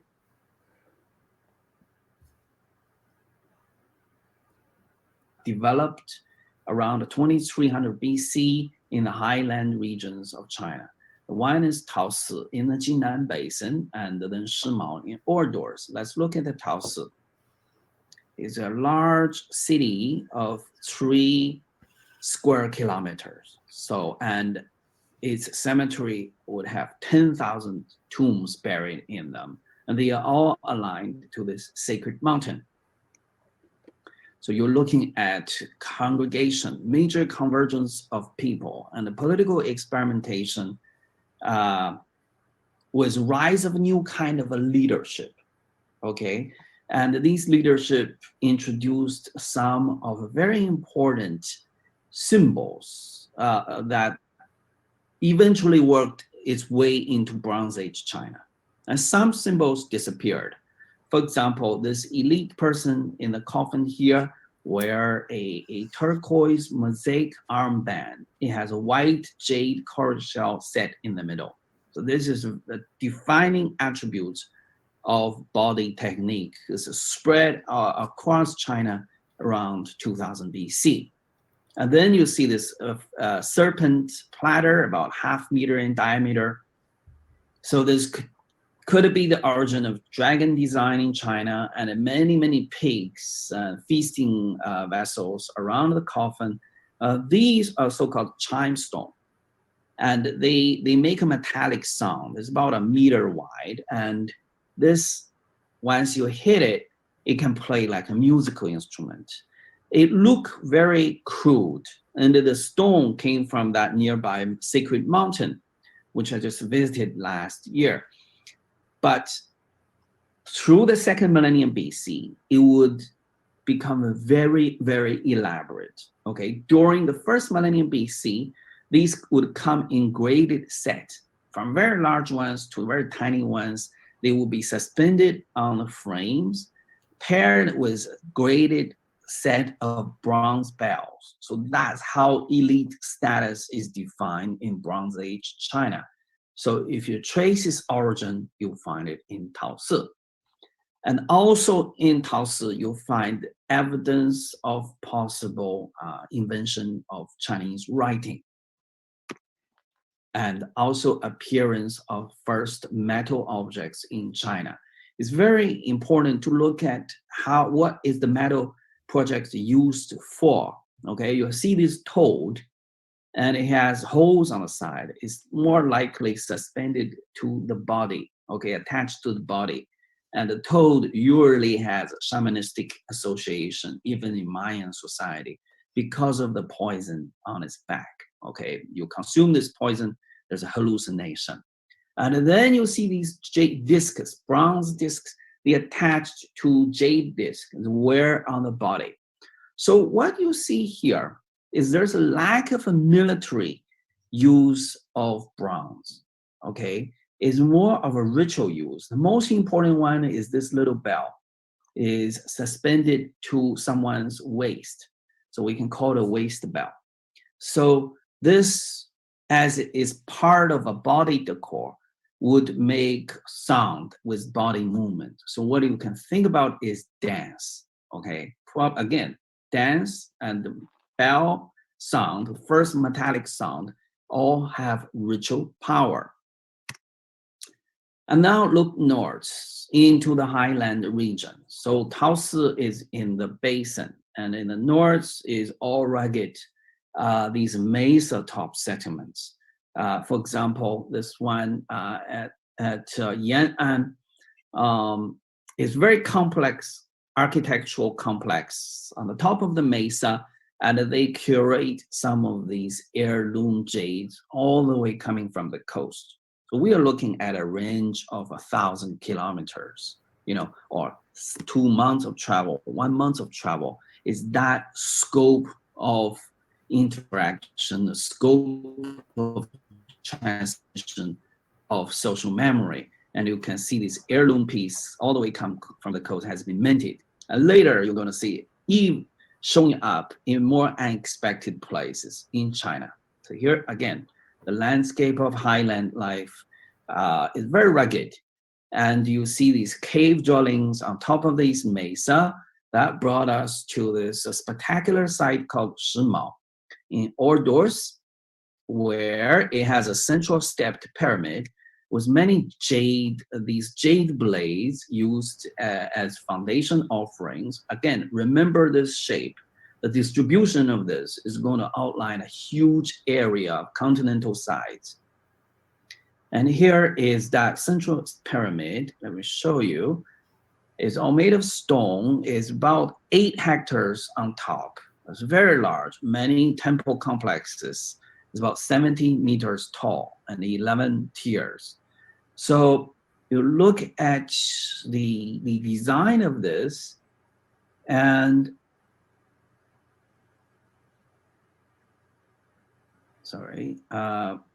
and the complexity of this is, it shows the kind of creativity of Longshan period. Okay, it's around 2000 BC, what people are up to.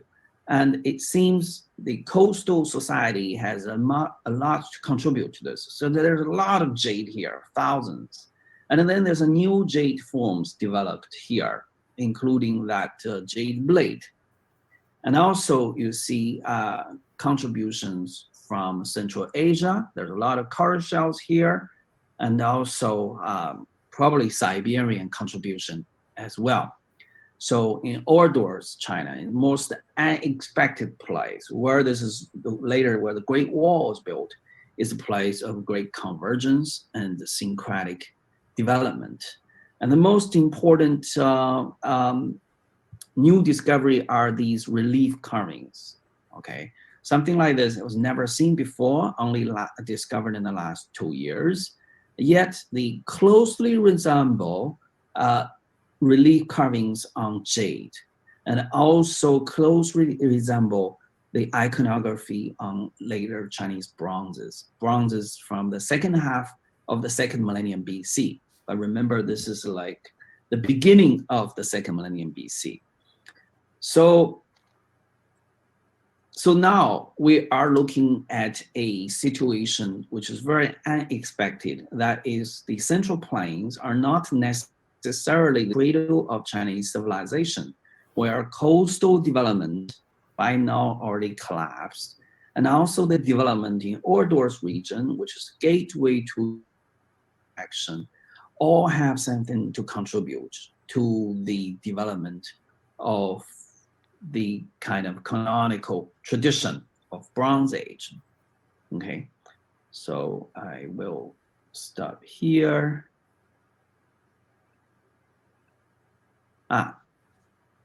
Here are the images that's shown on this pyramid. Okay, and you see these very unusual designs that people will have to, the pilgrims have to walk over to approach the plaza on the top. And these are the designs. Again, you don't find them in Siberia. You don't find them in Central Asia. So they have distinctive origin in Chinese coastal jade traditions. Yet later, after the coastal civilization collapsed, they appear at Ordor's here, and then later they're going to go way down into the Central Plains, appearing on these bronzes. Now to the right, you see the jade work again, and the bronze bangles that's attached to the jade. These are usually worn on the arms. Again, these are the on top of this pyramid, you would have dozens of these life-size standing eagles. For purpose we don't understand, and thousands of this jade with mask design on them. I even have a kind of a mohawk hairdo. So this is the scope of these jade scepters, the jade blades. So you can see they go to the south all the way to Vietnam, South China Sea coast, and the East Coast. So you can think about this as a pilgrimage networks. So this must mean something, and this probably tied to landscape dedications, because these are usually found in sacred places of sacred mountains. In later ritual tradition of Bronze Age China, all through the Chinese history in classical traditions, this type of scepters are used by the royal court and their representatives to pay homage to sacred mountains. Okay, so whether that knowledge already, that kind of religious practice is developed 4,000 years ago, is something I'm very interested in. It's these ritual encounter with the landscape that created a notion of it. So in Asia and in the Americas and in Europe and in Siberia, there's a concept of axis mundi, which relates to mountains. Okay. And I think also relates to why people build pyramids, because in a sense they're building mountains. Right. And then like the Egyptians, there's a thing called the Mound of Creation, where it comes out of, I think maybe it's a Nile or wherever. It doesn't matter where it comes out of. It's the fact that it's a mound. And then they also build pyramids. Then you have over in the Americas, they have mound builders, and they had the belief in the earth diver, which is basically that a mound of dirt is built up from the ocean bottom or whatever. Right. I think on top of a turtle's back or whatever. But the point is, it's a mound. So it's still a mound of creation in a sense, because everyone is supposedly is living on that mound. Right. Anyway, so I think that my point is Axis Mundi can also be a tree, or in a sense like a stick, and or a pole or something. And I'm just making a comment that these are kind of long, like pole-like or something. And so to me, I can see where it's possible that could be related to like an Axis Mundi in the sense of the mountain, with what they're doing, why they're doing it or whatever. Okay. And the fact that so many of them have 2 points on them almost reminds me of the yin and the yang, because the yin and the yang concept itself, I think, is much older. And you first see something that looks like the yin and the yang symbol like 7,500 years ago in the Balkans. But I think actually it's a concept from North Asia, or it could be from there. I mean, from the Balkans or Ukraine or somewhere, but I think it's probably from North Asia. And I think it relates to the concept the same, because the religion, that the sense of it, it's like 2 eyeballs, and one of them is the sun and one of them is the moon. One of them is male and one of them is female.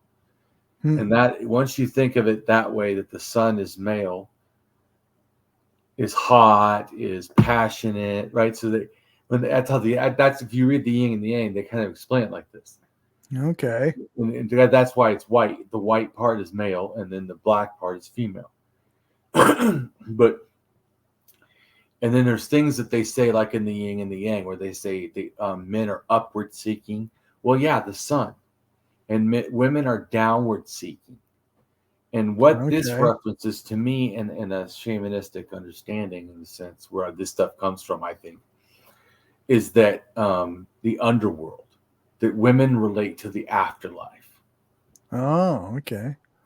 So in a sense, if you think about it, if the thing at the daytime is super bright, so bright that you can't see any star, but the thing at night looks like it's almost about to go out. And sometimes it's like a little tiny crescent and it almost does go out. Looks like it's going to die, then it's reborn again. So you can like the concept of rebirth, I think, relates to the moon and the sun, actually, because even a lot of the ancients used to think the sun died and went into the ground and then was born, and the goddess in the morning would give birth to the sun, because they thought that the morning was the Venus star, and then noontime, which, like I told you before, also relates to Tan, that we already talked about, the which I think they get that god from Jensen shamanism, right? Which related to sun worship, which they know there's sun symbols at least 4,000 to 5,000 years or whatever up in that area. So it makes sense. It's all related to, I think, the same thing. There's also the sky father, like in the Proto-Indo-European religions, and then the earth mother. It's the same thing. It's a yin and yang in a sense. And then it's also like Ra. Ra is 2 eyes, right? They always show 1 eye, but the 1 eye, I think, was the sun and one's the moon. Well, there's also, like in shamanism, speaking of what I was talking about earlier, about the hand DNA haplogroup O, that the highest people of it, the 2 highest communities with that highest DNA content of just that, they're both shamanism, and they believe in the sun moon religion. So, and if you go read on that, you get to understand, because if you read that and then you go read the thing about Proto-Indo-European religion, you're going to go, okay, wait a minute. These are sound the same. Yeah. Like, not totally the same, but you're like, there's some elements that are the same here. So, that's what I'm trying to say. And they're showing right here, like this, that everything's a lot more connected than people think. Yeah. And that's why when people are like, well, religion seems similar, it had to be aliens. Like, no, religion is similar because people pass culture. Yeah. That's it. I mean, pretty straightforward. Sorry, it wasn't magical or anything. That the answer's simple. That it's culture. Yeah. Done. For sure. That's what religion is to me, is culture. Just that's it. Yeah. And like you Product say, of culture. people move and they share those cultures with the people they meet, and they change their cultures based on the people that they meet, and so Yes. things evolve. Yeah. Crazy, right? I have the naturalistic view of religion totally. Right. It's culture, related. It's just like language. Language isn't exactly culture, but language is because of culture. Yeah. Yeah. So, anyways, Yeah. my point is to always try to show that we're all connected. This, once again, all this bigotry, everyone being separate and different, and yeah. Yeah. No. What I think actually, like once again, if you're ethical, then your conclusion should be that states and these lines that we've drawn, they really don't matter. Like he's saying, ideas come in from. He's even saying, right, ideas came in from the coastal. They come in from the other side. They also came in from Siberia and Mongolia. Yeah, Yeah. yeah. So the thinking that everything, once again, about purity, like no, Right. that's also why I have a problem with some people, and I understand it. It's different to be disrespectful about cultures, but I don't really feel like people own ideas, because when you start understanding it my way, you're like, yeah, It's all kind of intermixed anyway, those really right? aren't just your ideas. I understand that the people are taking your specific thing, but your specific thing really isn't a specific thing. Yeah. As much as you like to think it is. That's like I told you before. My argument against Native American religions is, yeah, well, they're all the same. They're from Asia. Okay. Right. Yeah. I mean, not all the same, but what I mean is that they're evolved in forms of a similar set of mythology. Yeah, that's right. Like, yeah. Once you have this, the broader view of like belief systems, and like you say, like all these things, like there's differences, but they're the same, similar things. Right. And as you also know, that doesn't mean, even though I know all this, it doesn't mean I think that we should be disrespecting them or going out of our way. Right. Just like I don't like football. And I heard that from my wife that there was some football thing on, and I'm like, there was a football thing the other day. Yep. It's literally the Super Bowl, and and I'm like, oh, is that on? I mean, yeah. It's funny because I've gone years without ever noticing the Super Bowl. I used to watch it pretty religiously. Oh yeah. But then I've gone years and years without ever caring. And then for some reason this year, I'm just getting an onslaught of information about the Super Bowl. And I'm like, where is this all coming from this year? I don't know. Well, I don't know either. But anyways, my point was that even though I don't like football and or whatever sports even, that I would somehow belittle people that like sports or whatever. I mean, my point is, I'm saying is about disliking something and then being a bully, right? Yeah, that's right. Yeah. Or whatever. Yeah. I mean, don't be a bully. You don't have to like. So you get what I'm trying to say is right. Yeah, exactly. Definitely don't be a bully. I believe in doing kindness. I'm just saying that logically, though, just because you don't like something doesn't mean you have to pick on people, or that other people do like it makes it bad. Right. I mean, it's just crazy, but other people can like things just like religion. I don't like it, but if other people like it, I'm not pick on people just because they like something. Yep, exactly. And you get now. If you force that I have to be part of it, that's a different. Well, yeah, then we're talking about a different thing. Yeah, but you get what I'm trying to say. Is so going back to once again, I'm a multiculturalist, so I really, and also I'm a secularist, because I think that's the only ethical way that you can be in, as being a value theorist, caring about what's the most, value. That is the value. The only way that you can have a society where people are free to like the things they like and believe the things they want to believe is if you have a secular society where no one group is in charge. Totally. Yeah. And the fact that scares some people, that scares me. Yeah, that's right. Exactly. Justifiable. Whoa, okay. Yeah. Yeah, that's Yeah. right. People who are afraid of a secular society, that's because they want to dominate. Well, and a lot of people that are afraid of an anarchist society are ones that just want to dominate. Because they they go, want to dominate. oh, you're into no laws. And I'm like, I've never said I'm into no laws. All I said That's is not laws what should anarchy be is. done by ethical and caring about the society and people you're talking about. Yeah. It's not no rules. It's not no laws. It's no rulers. It's no. Well, yeah, and hierarchy. that's like going back to I like democracy. Yeah. I think democracy is a terrible way to do things, but to me, it's the only ethical way to do it. You know. Yeah. Yeah. Well, I'm just saying, like, because it would be great if we all could pick the greatest thing. So we know we don't. That's what I meant about democracy being not great. Yeah. Because democracy also has people, and people have, this thing like groupthink. And groupthink, not the best. Nope, that's right.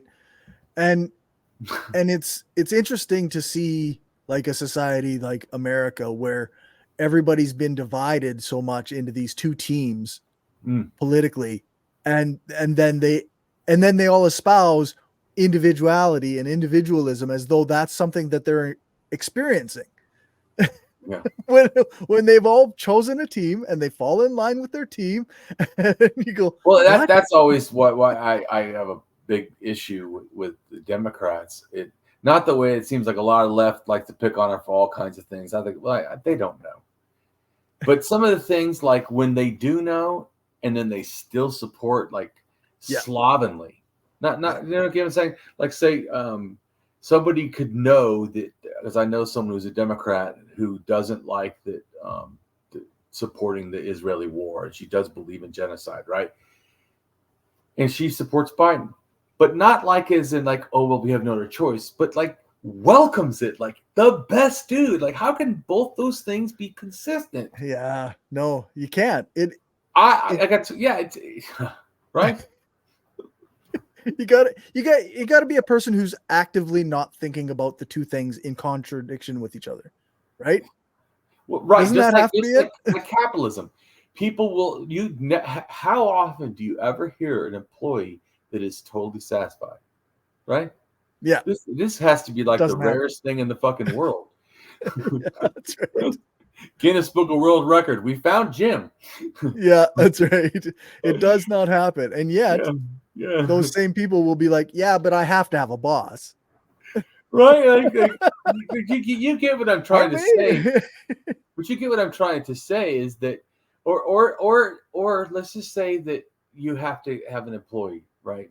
And let's just say that you don't, because you also don't make a lot of money in this capitalist system. You give them, let's say, $15 an hour, and I don't know what your minimum wage is, but in America, it's $7.50 or some bullshit. Right. So $15 an hour would be like almost double minimum wage. That's what I'm trying to make a point. Yeah. So in a capitalist system, you would be a fucking hero, right? I mean, a double minimum wage for, let's say, a minimum wage job, you're a fucking hero, right? Yeah. I would give them $30 because I think minimum wage should be $30. Yeah. So if I were to hire someone, just because I'm ethical and I would do what I say, I would pay someone, if I'm going to hire them in this system right now, because people always say, well, for the better system. No, this system. In this system right now, I think people should get paid $30 an hour. Yeah. So if I were to hire someone to actually work in my jewelry business, which I'm not planning to, but if I did, I would pay them $30 an hour because I feel that that's what people should be getting. Yeah. At least.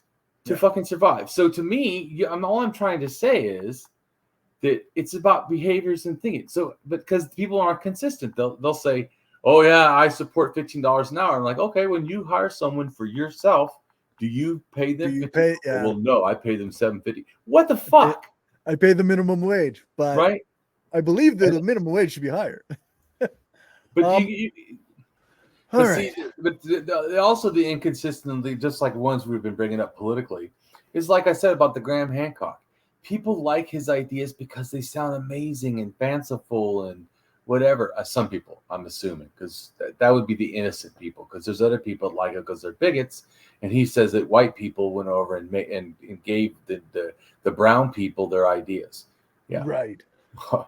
So I'm assuming that's going. So just people know. I also know there is fucking bigots that like him, racists. You sell his books. So because they think that he proves it was all this is ancient white people. Like, oh my god, what the fuck? No, this is what I'm trying to show you, how it is the indigenous. I think my stuff is better, don't you? I mean, personally, Sure. I know you haven't watched his stuff, but I'm just saying an ancient people that he can't show, and pottery that he can't show, went places that he can't prove, and left no DNA, and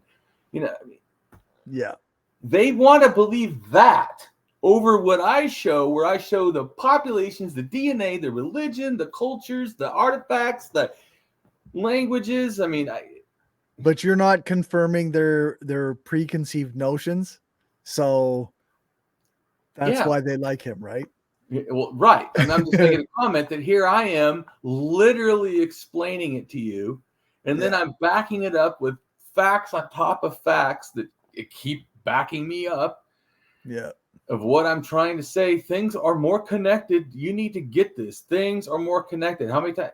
But not from aliens, not from some advanced culture, but literally because people move around, like the Silk Road. People move, people share ideas, and especially cross the steppe, which the steppe is like a freaking freeway that just kept bringing ideas back and forth and back and forth. And so that's why everything's very similar.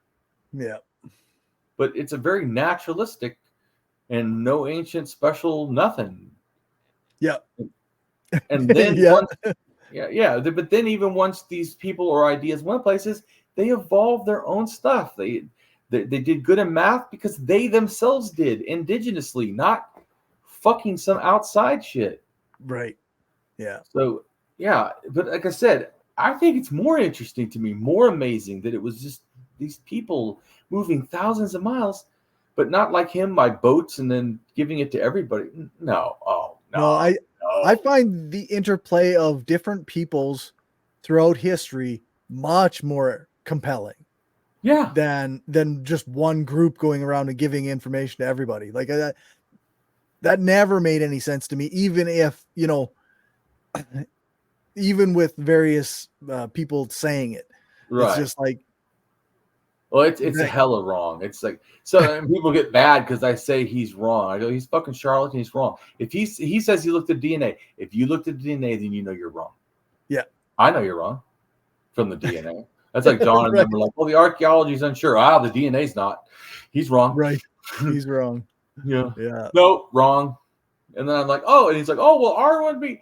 Yeah, R1B in America. Goes across the Bering Sea, so not votes, and then goes to all the way through Canada to the Great Lakes, and then from there to Mexico. So land. Right. Where's your boat theory? Yeah. The Great Lakes themselves, or something like they just paddle around, or I'm like, your theory is nothing supports your theory. Like I said, if he would have said, C3, which now is, of course, C217.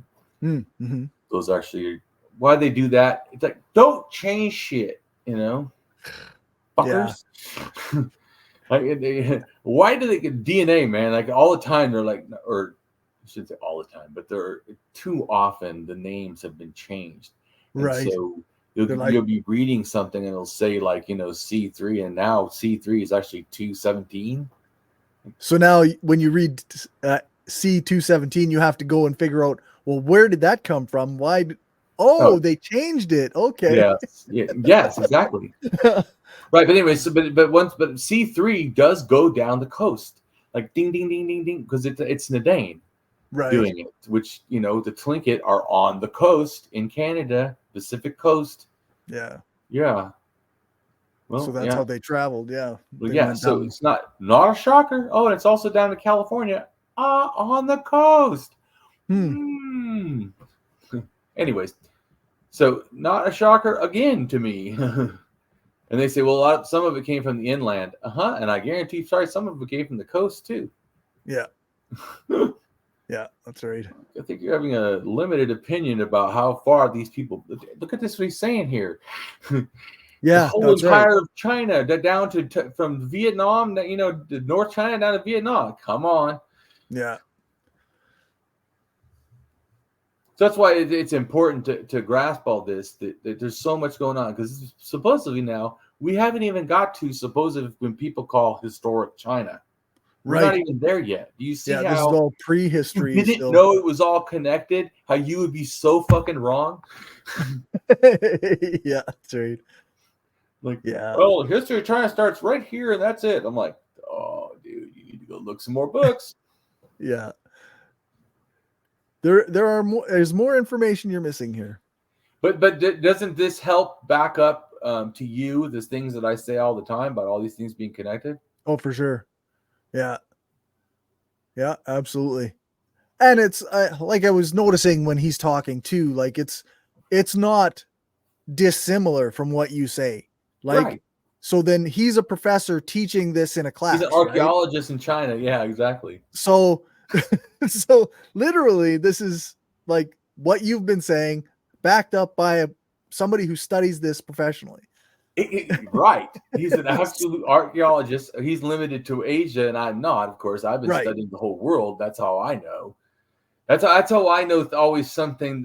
Archaeologists know shitloads of stuff I don't know, of course, because they Right. focus tons of detail on things.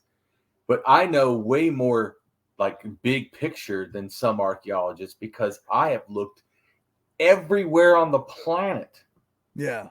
I have read about, because I felt my responsibility. How am I going to know religion is wrong if I have not looked? Right. So unlike some atheists that focus on Christianity like their whole career, Yep.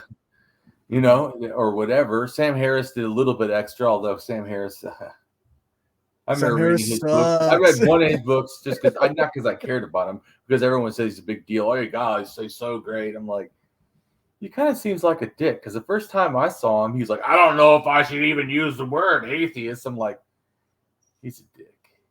Yeah, he sucks. Yeah. So, anyways, I'm just saying. And I read his book, The Moral Landscape, and I was like, and I read this entire book about a person who's talking about things, never really goes in depth about meta ethics, which how's he getting his morals? And then how does he not mention axiology when that's literally he's doing value, giving values all over the book here, how he feels and what's this or that, or He how gives he should have values. the least interesting, least compelling argument for utilitarianism. He's not a good philosopher at all. He's not a good thinker. Yes. I also felt that he tried to make it scientific, and I also thought, okay, if you're going to do scientific, then I seriously don't know why you didn't bring up axiology, since literally there is a formal science called formal axiology that is a science. Yeah, it's a social science. But he doesn't like social sciences. He likes he only likes physics, biology, and chemistry. So he's limited, a limited thinker. You mean? Yeah. Okay. Great. Yeah. Yeah. Oh, okay. Yeah. Well, you lost me at it. He doesn't like philosophers, right there. Oh, you don't like philosophy? You like philosophers? Well, okay. You don't like philosophy? Yeah. That was his. No. That's like the whole Yeah. You said you read it, like the preface or whatever. He's basically talking about how there's all this work that's been done on morals and ethics, and I'm just gonna ignore all of it because it's boring. Whatever the fuck he said. And it's like, right? Okay, man. Okay. Yeah, I find that to be ridiculous. In fact, like I said, especially, how did you not even mention axiology? Yeah, that's right. How did you not mention it? Yeah. Oh, okay. See, because I told you I didn't find it because someone told me you need to go get axiology. I was in my counseling, psychology class from my bachelor's. And I was in San Diego taking live classes, University of San Diego. And they told me, oh, you pick your morality. Mm-hmm. No, maybe my morality class was online. Yeah. Nothing wrong. But anyway, it doesn't matter. So I took the class on morality. Anyways, I took the class on morality, and they said that we could. Was it in San Diego? I don't know. Anyways, they told us to pick the morality that we had a book, right, and pick the morality you liked, whatever. Like say utilitarianism, like you said, Right. Pick the morality you like. And I said, pick the morality we like. Well, there's a lot listed in here. They can't possibly be all the same, right? Oh no, some are totally different. How can they be totally different? just pick the one you like. And then he's like, well, people pick the one that they feel close matches what they think. I'm like, does that mean it's the good one? It does not. And he says, well, that sounds like you're asking a meta ethics question. And I said, well, why aren't we learning that first? Yeah, that's right. And then he's like, well, that takes a whole class and it's all this and that. It's a whole field of philosophy. And I'm like, sounds so like a pretty important field of philosophy. I'm like, so you're not going to teach it? Like, no. Like, well, I'm going to go get some reading into it, meta ethics. Yeah. Because I was like, because I want to make a good choice. I was already thinking axiology, but didn't realize it. Right. Yeah. So because I'm demanding that I understand the value of things, so I have to get more information. So, but anyways, it's going back to this kind of stuff too. Building your ideas off of the evidence is what I try to do. Right. It took me a lot. I didn't say that I believed all the stuff I believe now, or I knew it was all connected. I didn't know that. Yeah. At all. In fact, I first didn't think of that. And then my wife says, I think all things connected. Haven't you heard different myths? I really hadn't heard a lot of myths. So I didn't have a reference. I'm like, I don't know. I barely know Christian denominations, let alone other religions. Right. So I didn't know enough to know they had similarities or something. So, or to even think about that. So, and then I talked to an archaeologist friend, and he told me, no, they're not connected. Yeah, a lot of things similar because people or cultures are similar, and they just, come up all the time. In fact, the bow, Damien, was invented many times all over the earth, and it's never connected.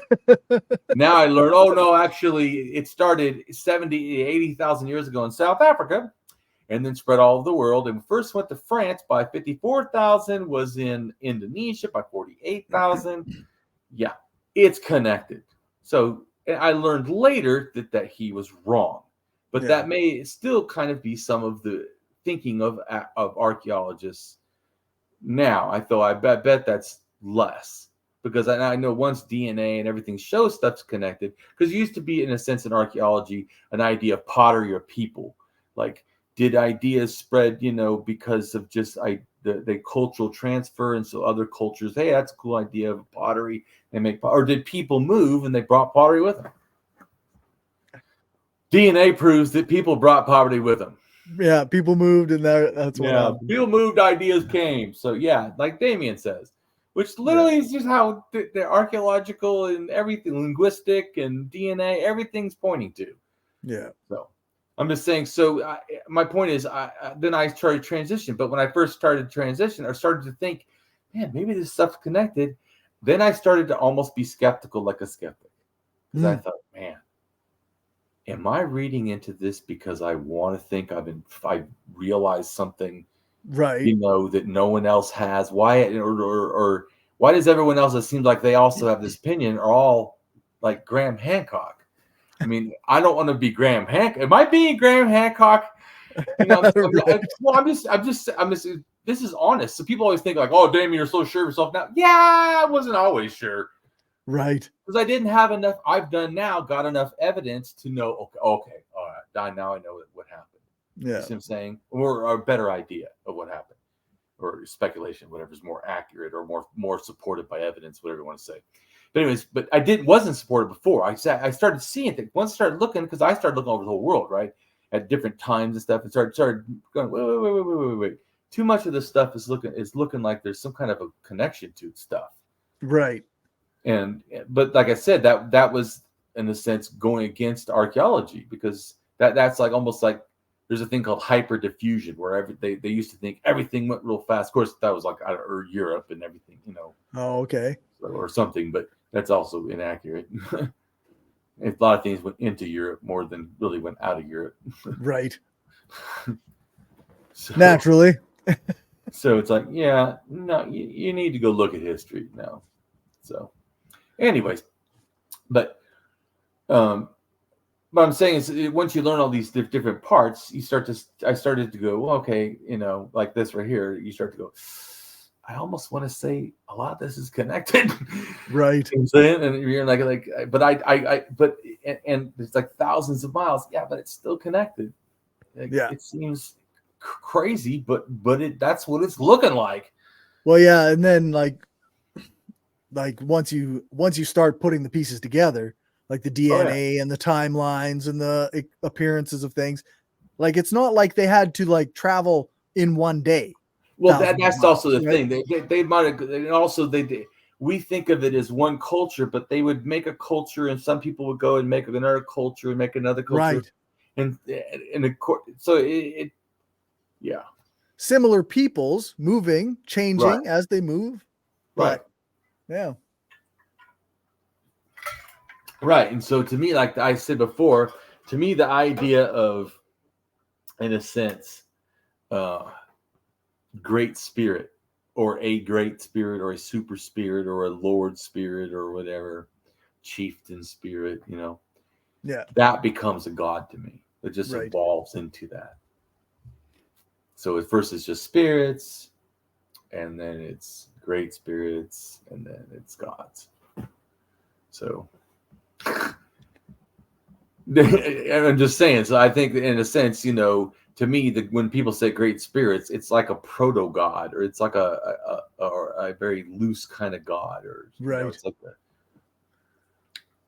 a sort of, in a sense, even though like sometimes they'll say it's not a god. Yeah, but it kind of is. You get what I'm saying? It's like it's no longer just a regular spirit. It's no longer just animism, in a sense. It's been elevated to a higher status, sort of thing. It's a different thing. Yeah. Just like when they have high gods, that's a particular type of god. Right. Not only is it in the sky, it usually relates to authority and hierarchy and all this nonsense. Yeah. Because guess what? It's all related. Yeah. Yeah. And it came about the same time. Like it came later, when people started having hierarchies in their own. Well, and then you also know sometimes you can hear when it's earlier. Like there was a time when the sun was, even in the Proto-Indo-European, they have a sun goddess. Okay. But now the sun mainly is a god. Right. And it's the sky father. So it's something has changed. But it shows that they had the going back to what Damien says also, goddesses were first and then gods were created.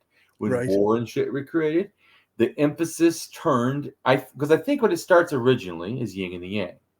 Just the sun, the moon, religion, shamanism, in a sense, which are considered the two eyes, like the eyes of Ra, which Ra they always show as the one eye. Well, yeah, because it's the sun. The other eye is the moon, or whatever. You know what I'm saying? Right. And I'm just making a concept that this is similar ideas, because it all, to me, comes back to shamanism. That's why I said, to me, that we read so much about shamanism, because you need to know about that, because you think you're on the paganism, you need to learn about shamanism, because actually that's where it comes from. Right. Yeah. To me. So it's these are related things. So it just becomes a little more, once again, evolved, because it's not real. It's in the culture idea, so it evolves. And it evolves to the necessary, or to the thing that the people are doing. Like there's kings now, and chieftains, and leaders, and elite. So, well, yeah, the god likes those people. For sure. Yeah. Because that's what they want to believe. Well, yeah, but you can even see how they could justify it. So the feng shui. Sure. So if you do the right thing, you get blessed. Yeah. So if you have the most things, then you've been the most blessed. Right. If you've been the most blessed, then you must have done something right. Yeah. Or then it goes back to the divine right of kings, the right to rule. Sure. They call in China, even before the dynasty, before the Shang, they had what's called the mandate of heaven, which is Tan, the sun, the daytime sky, which what the Mongols say they believe. Right. Yeah, same thing. Okay. Yeah. So different words, same thing. Okay, got it. Yeah. It's an interesting thing to like once you start seeing it as connected, it's hard to like see things as not connected because then you can go, okay, well, here's the cause, here's the effect, here's the cause, here's the effect. Right. Here's how it step by step by step. You can go like, okay, well, we may not have all the steps, but we have a cause and an effect. So it's close. We have enough information to me to know that, okay, this has to be what probably happened. Yeah. You know what I'm saying? But this is certainly more than, like I said, the zeitgeist thing, you know, that comes out and said, well, everything relates to the sun. That dude didn't know what he's talking about. Right. Yeah. Oh, let him explain it like the way I just did. It has to do with the Sky Father and the sun and moon and religion and shamanism and all. Yeah, I know. Yeah, and the moon was first. And actually, everything was a goddess. That's why the sun and the moon were a goddess. Yeah, because it all started. So Damien's right there. I guess grains were all goddess names. Agriculture, religion. So yeah, paganism, goddesses. Yeah. Oh, and they all seem to make lots of goddesses. Okay. But I think some of those were also shamans. Right. Because they still, pagans had shamans, which, like I said, even the Norse still had shamans, and Odin was a shaman that said we should keep the practices of shamanism, you know, going. So to me, you start to see that all this, and even Odin, remember, he killed himself for himself. He also plucked out one of his eyeballs so that he could see.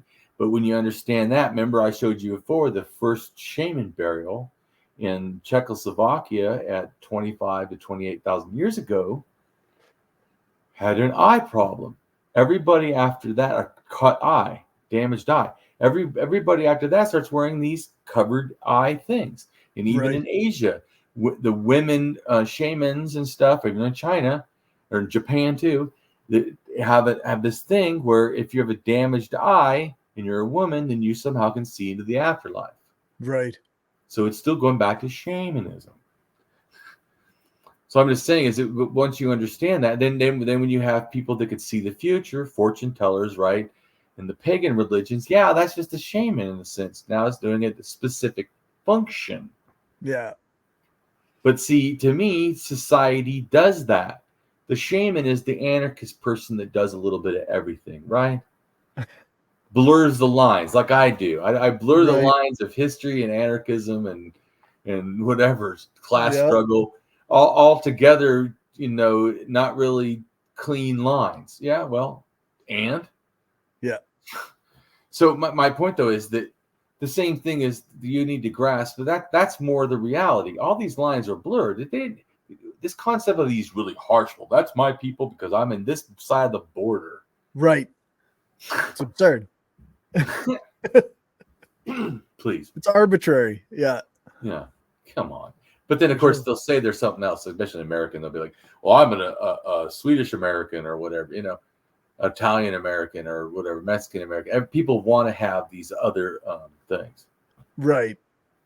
So but you get, so you're getting the theme, though, of why I think it's important to hear what he had to say. Because I know I watched it because I needed to watch on China. I thought we should do stuff because people didn't know. I didn't know this video was out there. But I looked because I already had some of my own thoughts. But then when I heard him say stuff, holy shit, we need to listen to this video. Like, this guy's freaking saying stuff like I'm saying. Like, I'm seeing the same stuff. He's got it down, eh? Yeah. Right. And also, like I said, so I should be the greatest Graham Hancock debunker because I just showed how it actually happened. Yeah. Yeah, that's right. Yeah. So, but I don't get the 1 million followers though, so I don't know. I guess. Yeah. But mine aren't pro-racist, so I guess. So there's that. Yeah. Quality over quantity. That's I say that crazy thing like the indigenous people did it because they're like, who did it? Like the indigenous people did it. Yeah, that's right. The people who like lived there and did the things, they did the things. Yeah, they had similar religions from, like I said, North Asia, but that doesn't mean that when they went there that like they didn't give them math. What they gave them is feng shui concepts, not the word term. But the concept that somehow, but just think of this why, just to understand, take it out of the Chinese in a sense. if you were watching the solar system, like I said, the moon, because I know since 34,000 they've been watching the tracking the moon. Yeah. I know this, even NASA has a thing where they talk about that. So, and that's the Gravitan culture, Gravidian culture, whatever. I can't remember how to say it right, but yeah. Anyways, that culture I think is the original shamanism. That entire culture, all of them are shaman, shamanism beliefs, whatever type beliefs, and they were doing all but the moon. So if you just watch the moon, so the moon, this is just to think in a real like mechanistic kind of thinking. It does the same thing. It's dependable. Just Right. like so people say, how many moons ago? Well, because that's a certain amount of time, Yeah. right? Yeah. Moons don't. Oh, sometimes the moon does show up in the daytime, though. But you get my point, though. In general, Yeah, it's relatively consistent, like relatively consistent, and it starts small, like a crescent moon, and then it in a sense becomes big and fat, and then like pregnant, and then goes back to old age, and then dies, and then is born again, rebirth. Not that it really does this. That's what I'm saying. Right. Just the point I'm trying to do is help people get into the mindset of, because I know we think, oh, how ridiculous. Oh, but how do they get to mathematics? I'm just trying to show you. Mm-hmm. Being very naturalistic. I mean, of course, they were animistic, so they thought that was all magic. And then you had to find it out. If they could figure it out and do the same equations or the same things and copy it as above, so below, or whatever, they can copy, then they can get that power. They thought, like, getting the force, Luke, or whatever. Right, or whatever. Right. So it's in a sense, you're tapping into, you think, or so that's why I'm saying it. In other words, the ancient North Eurasians did not give calculus to the Mayans. You see what I'm saying? Right. Yeah. That even if the DNA went all the way down there, I'm just making a comment. So, because that's the wrong way to look at it. What they gave them is, like I said, feng shui type of thinking. That the system of the world was mechanized magically, and that if that mattered. Well, if that matters, and then you're trying to figure it out, math is a fucking great thing. Yeah. So the indigenous people figured out math. Not even the ancient North Eurasians did not give them math. That's what I'm saying. Indigenous people did it. Yeah. So yes, they had motivations and stories and things that made it happen or likelier to happen, but they did it. Yeah.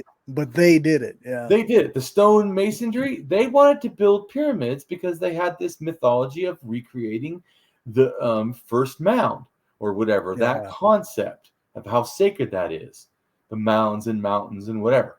Right. So, but no one taught them to do the stone that well. That was the indigenous culture. See what I'm saying?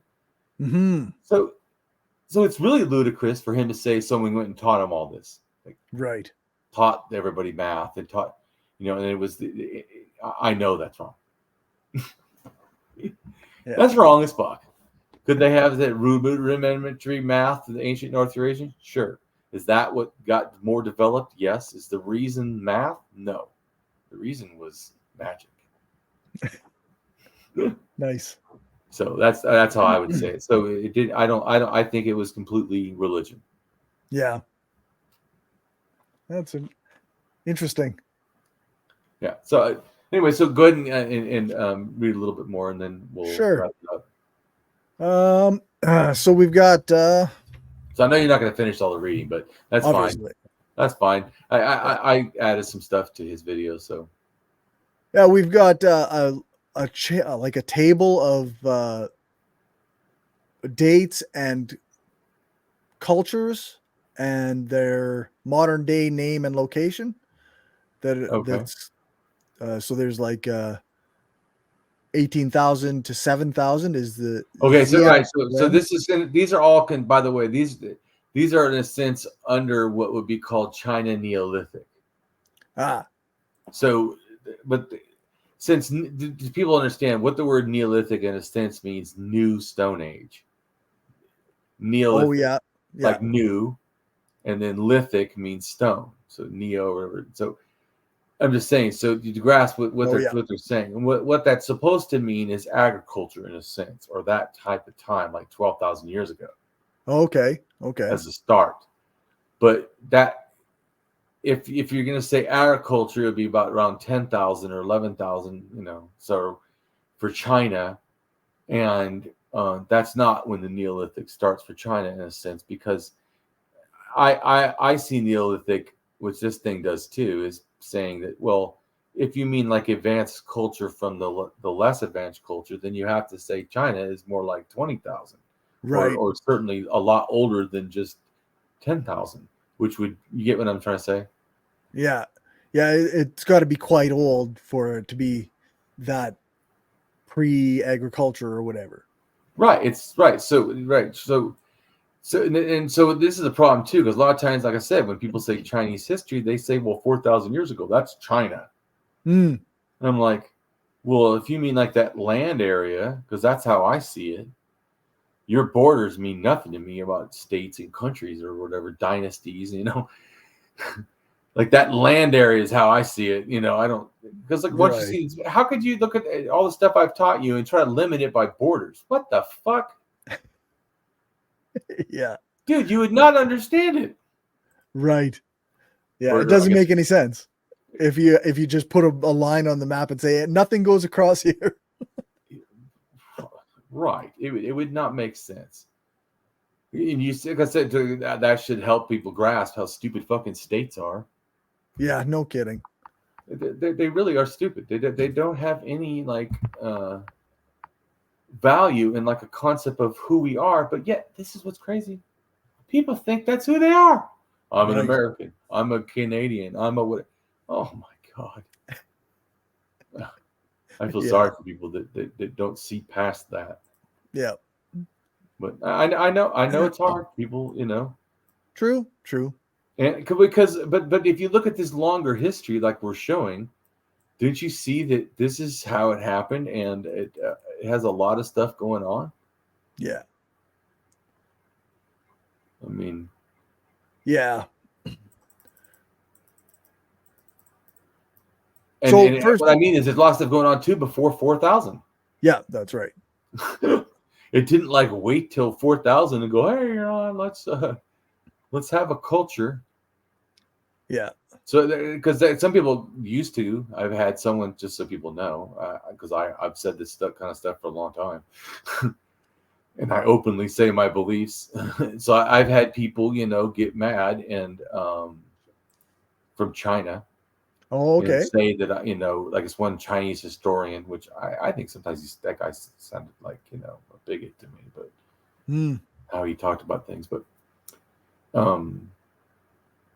I showed him, so he got mad because I was saying that China was older and stuff. He's all, Oh, okay. I'm like, I don't know what your deal is, but I don't care what the state or the first empire.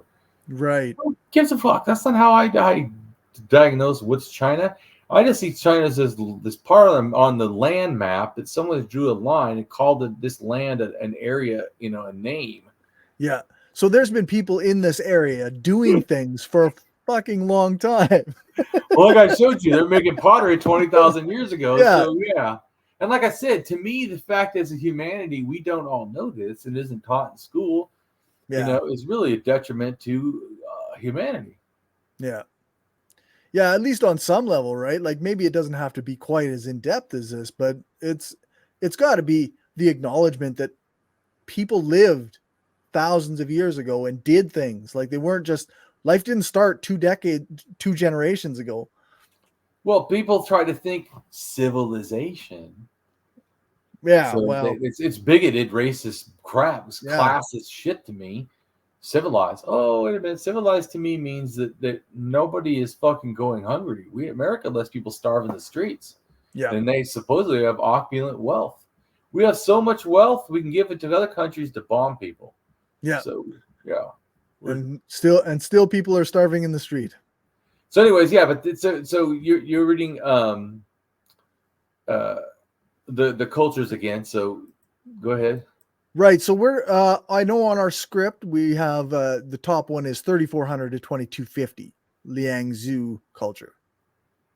But I know the list is quite a bit longer than that. Well, yeah, the list Like, is definitely yeah. longer than that. So yeah, we've got 3400 to 2250. That's dates BCE. Well, yeah, because right, the script is only showing you for now what we're talking about. Yeah. So Liangzhu culture, and they resided. Yeah, the modern day name and location is Yangtze River Delta. And then in 3100 to 2700, we've got the Majayo. And by the way, culture. these are BCE, so that's actually like five. You have to have 2,000 years to the numbers. Right. Yeah. So think that's about it. Yeah. But anyways, you don't have to read all these. Only the Longsheng. By the way, the Longsheng down here was 5,000 years ago. Because what we're dealing with is mainly to talk about 5,000 years ago. Right. This culture is where China comes from, which he talks about in before in videos. But right, this culture right here is the real important one, the Longsheng. So if you could skip down to the next thing, do you see the picture? Yes. New configuration of ritual network and new techniques for ritual engagement with the sacred which the video landscape. talked about. We'll skip that because we've already talked about it. Okay. So go to the next picture, and that little circle. Yep. Where it says the Sishan. Yep. Sishan culture. That right there is the origin of millet. Okay. Around 10,000 years ago, which it says here.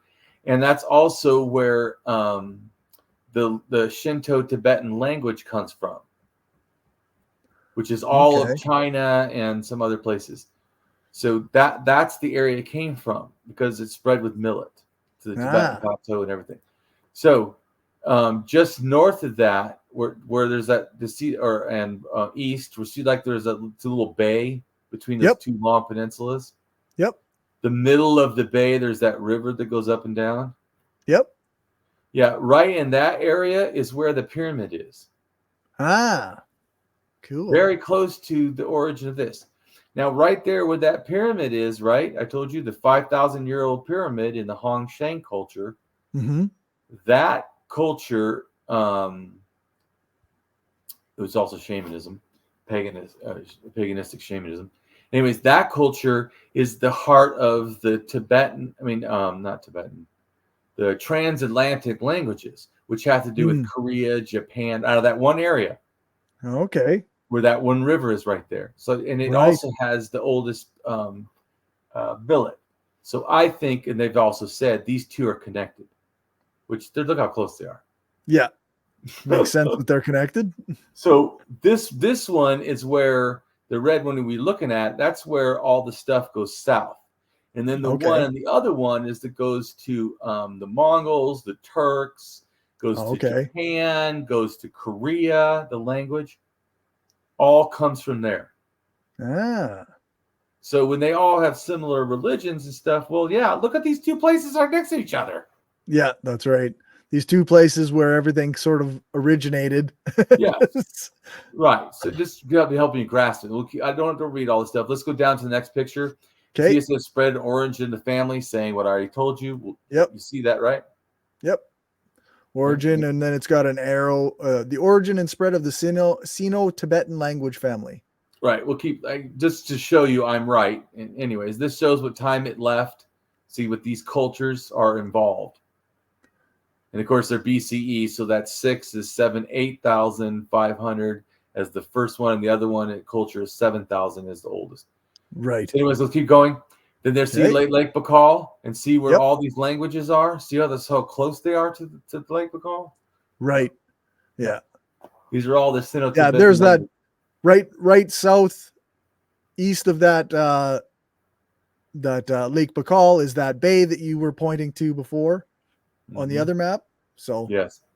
So that's all same area. Well, yeah, well, right. Well, in fact, the people that come from where the bay is, where the pyramid is, right, the 5,000-year-old pyramid, those people become all the Mongols. And the Mongols, Right. as you see, is that land area that's got right under Lake Baikal. That's Mongolia. Right. So the Mongol language actually comes from that little part of North China by the bay, Right. including Turk, which is actually now in Turkey, right? Which is in the Middle East almost. Yep. So anyways, so all this is connected. So it helps you understand. Like I said, if you don't know where this lake is, Lake Baikal, you don't grasp like all these areas. So North China and Lake Baikal area to me are very similar and related to all the religions of the world. These two areas, every religion practically in the world, Africa all the way down to Argentina, all this right here, Europe, everywhere. This Right. even Papua New Guinea, doesn't matter. This right here. Still this right here. Okay, going on the next one. This also shows the what I was trying to explain to you. Okay. The Right. Sino-Tibetan languages. Well, it used to be called Atlantic. Now it's called the Trans-Eurasian because they realize it's bigger. Yep. As you can see here, kind of big. Yeah. Wouldn't you say? Yeah, it looks pretty big. Right, looks pretty big. Yeah. So all these different languages. And see where it says the languages? It says the Turkic, the Mongolic, the Tungusic, which the word shamanism comes from. It relates to Tungusian people, which are the red. See over there, North China, and then over in Siberia or Russia, whatever. Yep. But also notice those red that start in China are way up there in the middle of Siberia, near Russia. Right. Yeah. But anyways, so also Japonic languages. See, in the Anu are the ones that do the Siberian shamanism that relates to the Sami people. Okay. And then see, and also the Korean languages. See how all these are connected and people think they're separate and purity and all this? What a fucking joke. Yeah. Anyways, then the next one shows it more how it broke down and where they relate. Okay. Because everything doesn't relate to everything. Do you see that? Right. Like different things branched off at different times. So see that, Graham Hancock? Everything does not relate to everything. You're wrong. Yeah. It's an evolution. See how it starts? Yeah. Okay, great. It's like a tree. The next one, you get a little more distinctive to show you that I'm still right and where it comes from. Go down to where it says like 1, 2, 3 and all this. Do you see? Okay. Yep. See Proto-Turk. See, it tells you when things happen because there's a crazy thing, Corey, called science. Some people like it, some people don't. I'm really sure Graham Hancock doesn't like science. Because if he did, would he not come to similar conclusions that I do, that he's wrong and that there's another solution? Indigenous people. He'd stop pretending that the archaeology community is out to get him because he's so right. Right. Because the archaeology community is not doing that to me, and I say all this stuff, and they all know me. So, yeah. But of course, I have this demand for, I don't know, this crazy thing called facts. He doesn't seem to care fucking shit about. No. Theories he likes, facts, fuck no. Yeah. Theories are fine as long as you don't need evidence to say them, right? Yeah, well, no shit. As long as you don't actually need evidence to prove this shit. Like, you can just go, well, could it be? Graham Hancock, no, it cannot be that. Okay. So you asked that question, I answered no. Affirmatively, no. The archaeologists sometimes say they aren't sure. I'm sure. You're wrong. Yeah. Here's the proof. Just watch my fucking videos. I explain it in depth.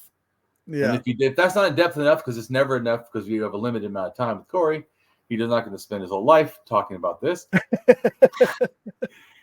Go read my blogs where I have spent my whole life. Yeah, that's right. And yes. And anyways, moving right along. So I'm right. Going down the next picture where it shows everything is not connected. Do you see it? Yeah. You're like, everything looks connected. You can't even read it. Shit's overlapping all over the place. Yeah, that's right. And I would say, yeah, and your point is? But this one did this, and this one did that, and that one did this, and this one did that. They didn't all do all of it. Correct, Graham Hancock. One person did not do everything. Isn't that just insane? Let's move it right along down to the thing. Okay, so here's one. The next picture to see this, because this is people don't grasp this. This is how Europeans got over to Asia. So people went from Lake Balka out to Europe, and then guess what? Some of them went back. Right.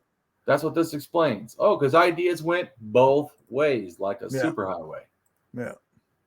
Okay, so the next one shows the culture where it's at near Lake Baikal in South Siberia. Yep. You see that? Okay. Then the next picture, because I'm gonna try to do it fast. Yep. Next picture, once again, that big blue, of course, is Lake Baikal. And you know this now for a fact. Yep. Corey can now point that that's that the out. lake right there. There's the lake. Because once you know that, then you see everything happening around it. You're like, okay, I got it now. And this explains the European cultures near the lake. Great. And see down there the Chinese one. It's the QIJ whatever that IA, culture. yep. Yeah, of course you noticed it would definitely not in any way be influenced by that humongous culture next to it.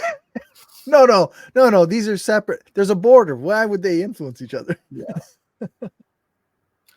So go ahead and go ahead and read what it says about the map. It says the writing says a map. Yeah, a map marked with archaeological sites from Afanasevo and Andronovo cultures show that they were genetically related to Indo-European language dispersals.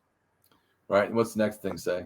The Kurgan hypothesis is the most widely accepted proposal to identify the Proto-Indo-European homeland from which the Indo-European languages spread out throughout Europe and parts of Asia. It postulates that the people of a Kurgan culture in the Pontic steppe north of the Black Sea were the most likely speakers of the Proto-Indo-European language. So pause for a second. I agree with that only to the point that how the people got to the picture you just looked at, where they come back from Europe to North Asia. Those people at 5,500 and then at 4,300, those different times. Right. So when they come back from what they just said. That's not where the language I think originates. And even the most recent one in 24, which I'm going to go ahead and send it to you right now just so you can see it. Okay.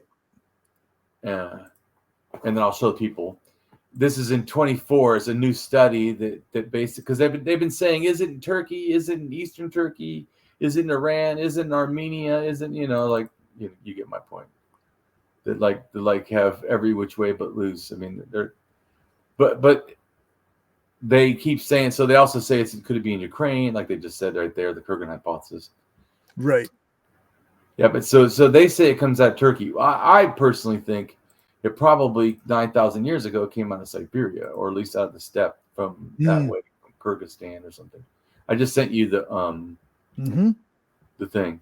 So that circle starts 9,000 years ago. But remember do you see it?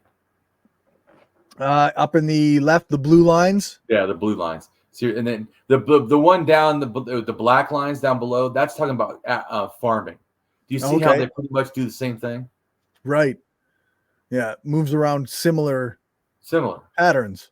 Yeah, similar patterns. It's the Fertile Crescent, 11,000. Yeah. Okay. Yeah, that pink part and it shows that just the pink area is 11,000. So the languages are different. The languages come late. But like I said to you, so they come see it says 9,500 or 8,000. That's how old the language is. So remember that, right? So then if you go back, remember the second picture I sent you, go back to it. Remember? Oh, yep. Remember I showed you the black lines and then said 9,000 years ago. Yep. Early pottery, right. Neolithic in Mesopotamia. Right, exactly. So we're going to move on now. So I'm just saying those two things I think are related. The fact that 9,000 years ago, the language shows up, maybe a little bit older. Yeah, 9,000 or a little bit older is about the time that they say ancient North Eurasians are sure to be in Western Iran.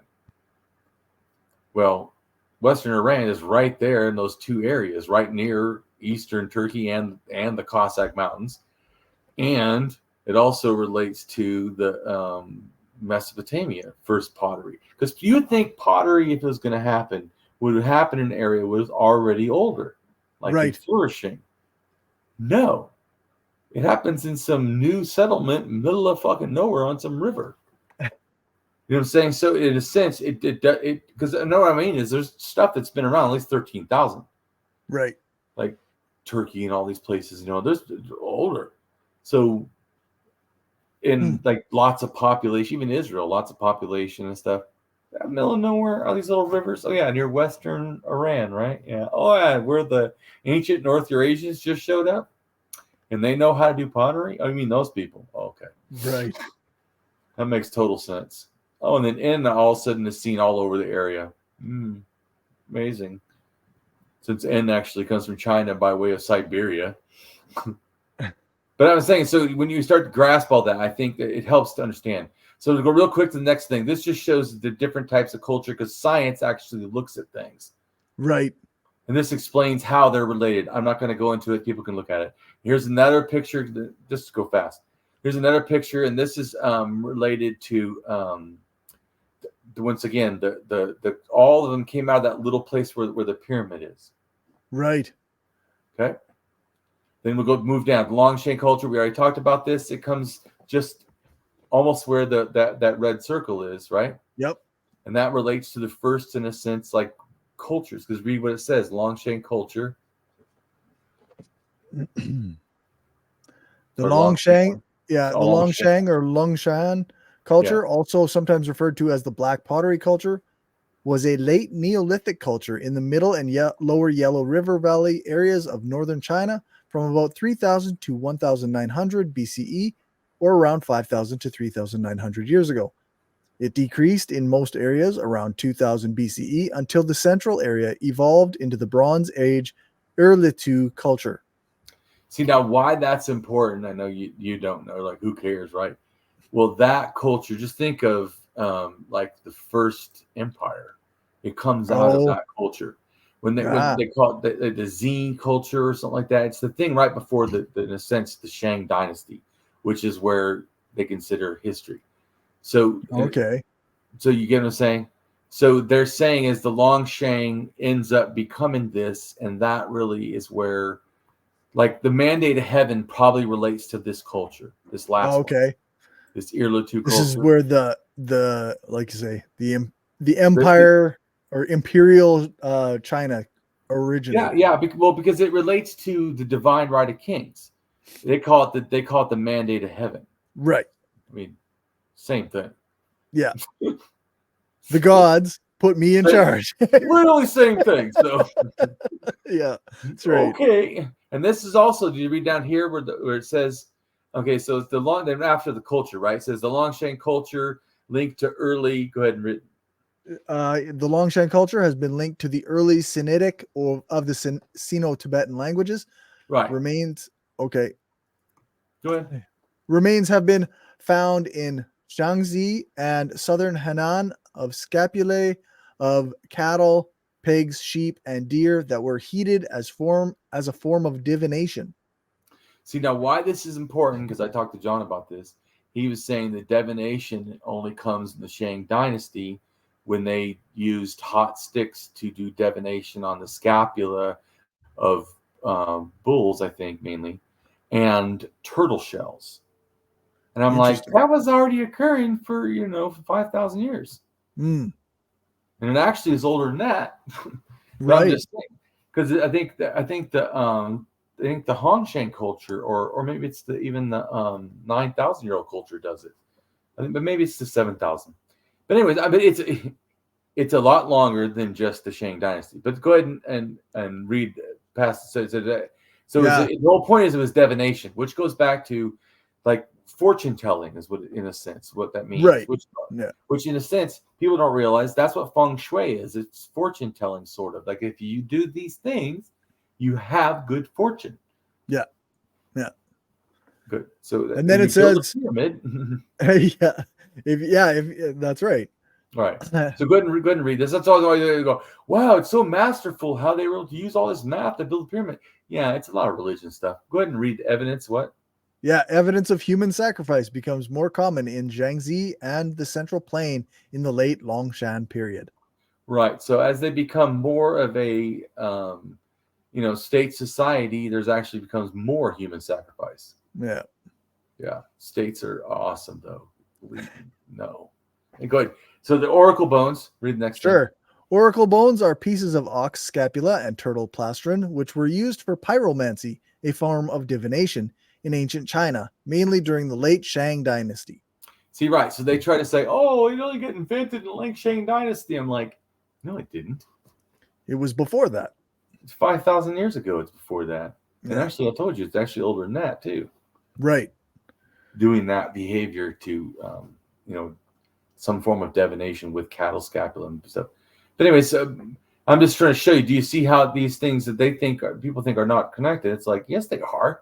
Yeah, for sure. Go ahead and read. Then that becomes Chinese writing. Read the next thing. So it was about religion, divination, and that actually becomes Chinese writing. So read the next thing. So the Shang dynasty dates from 1600 to 1045 BCE, or around 3600 to 3045 years ago. The Anyang site has yielded the earliest known body of Chinese writing using an early form of Chinese characters, mostly divinations inscribed on oracle bones, turtle shells, ox scapula, or other bones. Ta-da! We're done. Cool.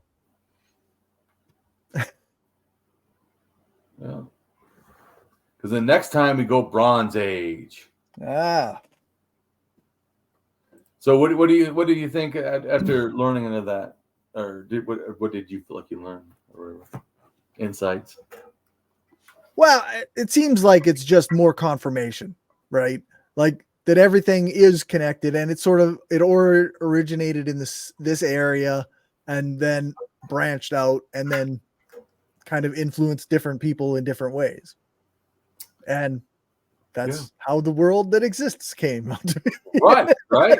So we should all believe our religion is special. Yeah, that's right. That's right.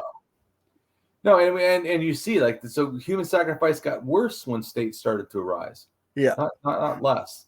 Yeah, because capitalism is not good, believe it or not. Yeah, states tend to enforce like different things so that they can increase the power of those at the top of them.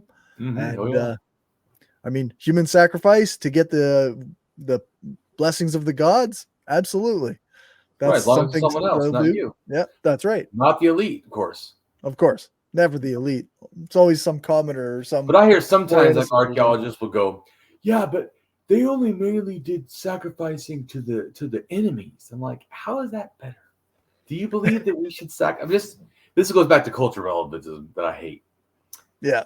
Because I go, if people were sacrificing people and their enemies now, would that be okay? Nope. It's not okay. They caught them. So people try to surrender, and then they take them, and then they murder them. They sacrifice them to their gods. Yeah. That would be okay now? No, it's not okay. No. There's supposed to be rules about how you treat prisoners in war. Yeah, but I'm right. So I'm just saying, sometimes people make a lot of excuses for bad ethics. Yeah, I think it's the moral of the story. For sure. So, but which why I think it's so important to make ethics the forefront of what you do. So it's easy to do the wrong thing. In fact, we see people doing it all the time. Yeah, that's right. Yeah, it's incredibly common. Yeah. So that's why I say I know it is harder to do the right thing or try to be, more ethical. So I get why it's easier to be the bigot. It's not better. It's terrible. And it's terrible for the person, terrible for other people, terrible humanity. Yeah. That's right. But like I said, hopefully these videos will bring people back to the real humanity that we need. Really anarchism. We just need to see that that stuff like borders, we need to work together, man, as a freaking human race. Yeah, that's right. This is really stupid. Because as an anarchist, I don't believe in any borders. I mean, to me, we're all part of the same. So I mean, why it's hard for me to even deal with some people because I gotta almost think a different thinking to even talk to them. Yeah, no, that's right. Like I told you, I don't like even though I don't have that much friends at all, but I don't like really being around some people because once I hear them talk and they're thinking, I'm like, oh my god. Yeah, it's tough to have a conversation with somebody who's so far gone. Yeah. Like I've had conversations with people that I generally consider to be good people, but then they'll say something like that drug addicts shouldn't be helped more than once. And you go, no, I don't think, no, you're wrong. But you get the error. If they thought like I did, it would be easy. Is that a dignity being? Well, yes. Yeah. Well, should you take care of dignity? Well, of course. Of course. Yeah. Literally, and this also, if someone has a mental illness, don't you think they even more need help? Yeah. Exactly. This feeling that, well, they have a disease, like or an illness, or they have addiction. Okay, well then doesn't that mean we should help them more? Yeah. I mean, I absolutely do not get how you can literally say they have this thing and also say we shouldn't help them. I mean, it's just right. Yeah. No, it's like I don't know. Just it's like you said, like it's tough to talk to regular people. Well, that's who just like don't see just like this. when people say they want to go and debate me in religion. Can you see how irritating it is to even think about doing that? Oh yeah, that's right. Like what do you want to actually debate? Do you want to debate like the origins and the history and where it all came from, or do you want to debate your book? Right, because wow, you're super limited compared to what I know. What I know, oh man, what I know compared to what you know, oh shit. Yeah. But that's also why, I haven't tried to be superior and keep it all to myself. In fact, I've tried like these videos, I've tried to explain it thoroughly. Yeah. So that anyone watching it can go, oh yeah, that's it. Yeah, that's right. That makes more sense. And like I said, that especially I don't know. You should be watching all my videos if you want to understand real like history and religion. What Graham Hancock? To me, that's one guy goes, well, at least he talks about archaeological sites. I go, it'd be better to turn the sound off and then watch his show because everything he practically says about the archaeological site is not accurate. Right.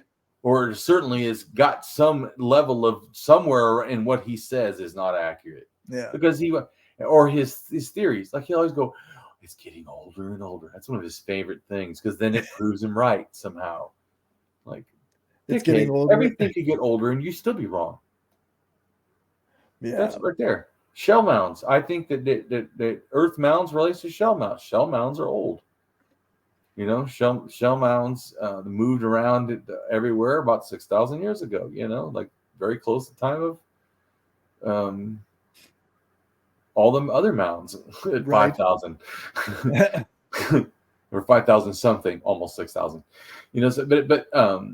But shell mounds also start, like almost 12,000 years ago. So really, they're a lot older. Yeah. Anyways, I'm just saying that the same thing. It becomes hard because talk to them. Plus, because if they say something, I can no, that's actually, or like even some people like say the Shang dynasty is where divination on turtle shells came from, and ox shells. And I'm like, no, it didn't. Right. It literally didn't. They invented it for the state religion. No, they didn't. They may have been invented for state religions or chieftains, probably. Right. Then, later more than that. Because the mandate of heaven, doesn't need to be limited to, I don't know, a fucking what we call a state. Right. And because the Mongols did it, and they certainly didn't exactly have a state. But anyways, it's an empire, whatever they want to call it. To me, a lot of it's like the same thing I told you when they go, oh, capitalism started at whatever time they say capitalism started. Right. Depends what you call capitalism. What you call capitalism, where someone does all the work and then a few people get all the benefit and aren't getting their going on for a long time. All. Yeah. Okay, then that's old. That's 7,000 years ago. Yeah, that's right. Yeah. Unequal distribution of land and labor and resources. Yeah. Okay, 7,000 years ago. Yeah, definitely. And that also matches the time that I told you everything went to shit. Then that makes sense. Yeah. When things went to shit, that's when we got capitalism. Or maybe it's the other way around. The idea that everything could be mine led to the world turning to shit. Yeah, that's right. Yeah, I bet you that's what happened. So to me, I would say capitalism desired sexism as a way to break up the proletariat, as Marx probably would say, or Yeah, whatever. It break up the classes to make them fight each other, just like the racism. Racism is great for capitalism. It helps the people not care. Just like, think of this. We can say, oh, people jump off the building in China when they make an iPhone. Yeah, we'll sit here and go, yeah, it's terrible. Because we don't connect with them. That's actually us. yeah, that's right. So you get what I'm trying to say. To me, all of that, just like, so, as you know, I do not think capitalism started when they did. Right. And I think hierarchical structure started in religion and moved into everything else. But I think that, in a sense, religion got hijacked by fucking greed and all that, like capitalism. So capitalism hijacks religion 7,000 years ago, and then we end up with the shit we have now. Yeah. So, and you see it, they just religions got worse and worse and more toxic because they didn't start out super, super toxic. They weren't like the greatest, but they got worse and worse and worse. Yeah, that's right. It became, as individuals used it to gain power over other individuals, that's when you started having the toxicity be more and more prevalent. Totally. Yes, exactly. And so that's why I think that all this stuff also teaches is not just religion and history, but also to class struggle and understanding this. To me, I mean, unless you just don't care about facts. Well, it certainly seems like a lot of people don't, but yeah, too many people don't. Yeah. Wow, it's crazy. But I do appreciate, you helping out. And I know it's hard because you don't know this stuff, and I've been studying it for years. So I can jump around and say things. And of course, always you too, if you want to learn more, go read the blogs and go click the links and go read the articles and do the research like I did. I mean, yeah. I mean, to me, that's like Graham Hancock. If an archaeologist challenged me, the first thought I would be, I wonder if he's right. Yeah. Right? He's out to get me. Done that, and then no, it's not. Like if he says, someone said to me, which someone has told me, that Shang Dynasty invented divination, so they invented shamanism, and I'm like, no. The stuff doesn't start, like the turtle shell stuff doesn't become part of the Shang Dynasty religion until the end of it, not the beginning. So it wasn't always there. So they invented it, and I like. The Longshan culture is already doing it, 5,000. Right. There's a culture that was actually just before that, the 7 to 5, that also did that. Yeah. In that area, time. So I'm like, yes, it may have connected to male dominant power. Yes, about elites and stuff. But not what you're thinking. Not at that time. So in a sense, if someone said that, guess what? I wrote this the whole thing on China. Tons of stuff, all to prove was that right or wrong. Guess what? That person's wrong. Yeah. And I'm sure of it now because the facts show otherwise. Right. So that's what, and that person was an archaeologist. So, and I took it serious. So I was saying, like Graham Hancock, oh, they don't like me. They don't like your ideas. So prove them why they're wrong. Yeah. Because guess what? A lot of the archaeologists look at my ideas, start thinking that maybe I'm right. Yep. So, but not Graham Hancock, because I tell them they're idiots and wrong and whatever. I just go, oh yeah, because this is what I see. Right. And then they look at what I actually have laid out, like I've shown the Corey, and it's convincing. Yeah. Unlike Graham Hancock's bullshit, when archaeologists look at it, they're like, oh, come on. Like not I said, even close. Yeah. You as a skeptic with no knowledge, one video of his, and you'd be like, right. Yeah. So so everyone knows I'm pro archaeologist. I love archaeologists. So for sure. Not love them, as but I'm saying I appreciate their knowledge. I appreciate their effort, and I see how it all connects. And as you see, I'm not the only one too. I mean, it's because it's the facts. So yeah, that's right. It may not be the widely distributed facts, but it is the facts, and I'm trying to widely distribute them so that they get into the general public. Yeah, but I think it's, to me, it's real important though, the 7,000 to 5,000, to understand how we got to this shit, and it was not nice. It wasn't, thank God, that states showed up. It was what a holy terror, fucking states just showed up. Yeah, that's right. So I mean, I think it became, like it shows, progressively more terrible. But some go, oh well, but there was a period where it started to get better and people started to get rights. Oh yeah, because people fucking revolted, crazy, right? Or the fear of revolt, and then they go, oh, maybe we should give them a few rights because fuck, they're about to kill my ass. Yeah. So I feel like it's a bargaining, and that's also what I feel like now. The best thing you can do, besides people just living an anarchist life, is go out there and do anarchist things, which you're doing. Like, I don't know, fighting all the powers, all of them. Like, say, it's not like, to me, like identity politics, like I said, other than that, I think everything's an identity. So, yeah. Anyone who uses that term, like identity politics, I'm like, oh God, who am I talking to? Yeah. I'm very skeptical of people who are anti-identity politics. What are you doing? It's like, are you against human rights? I just wondering. I mean, I don't mean to say, like, because there are people who use identity in a cynical way, and those people are wrong also. But but that doesn't mean that you shouldn't be for racial justice. That doesn't mean you shouldn't be for feminism, justice for LGBTQIA people. Like, totally agree. Yeah. like these things are. I just see it as fighting for human rights, and these are all just different struggles of human rights. Because that's right. The reason why it becomes an identity politics, that they would say, is because they're an oppressed group. Well, they're an oppressed group by the dominant group. Us acknowledging that makes us bad. What the fuck are you talking about? Yeah, no. Talk about drinking the Kool-Aid, man. Yeah. I mean, do you fantasize about billionaires at night or something? I mean, I don't get it. Yeah. No. So that's why, to me, I not people should go read leftist stuff. So I'm not saying they should. I just haven't, because I don't see the need. I already understand enough to where I can navigate the world, because I grasp what the world is and what it needs. And like I said, so I'm not. You get what I'm saying? So just because that's what I'm saying though. Just because I'm not pro not reading, and I do, as you see, I've done tons of reading. Even I told you I'd stop. Remember, I said I gave away all my books. I have no more reading, and then I went and bought more books. Yeah. God damn it.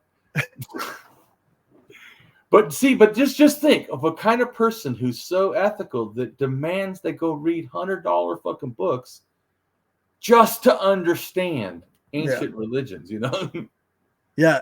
And I don't even need anybody like who wants to argue against leftist ideas to go and read $100 books.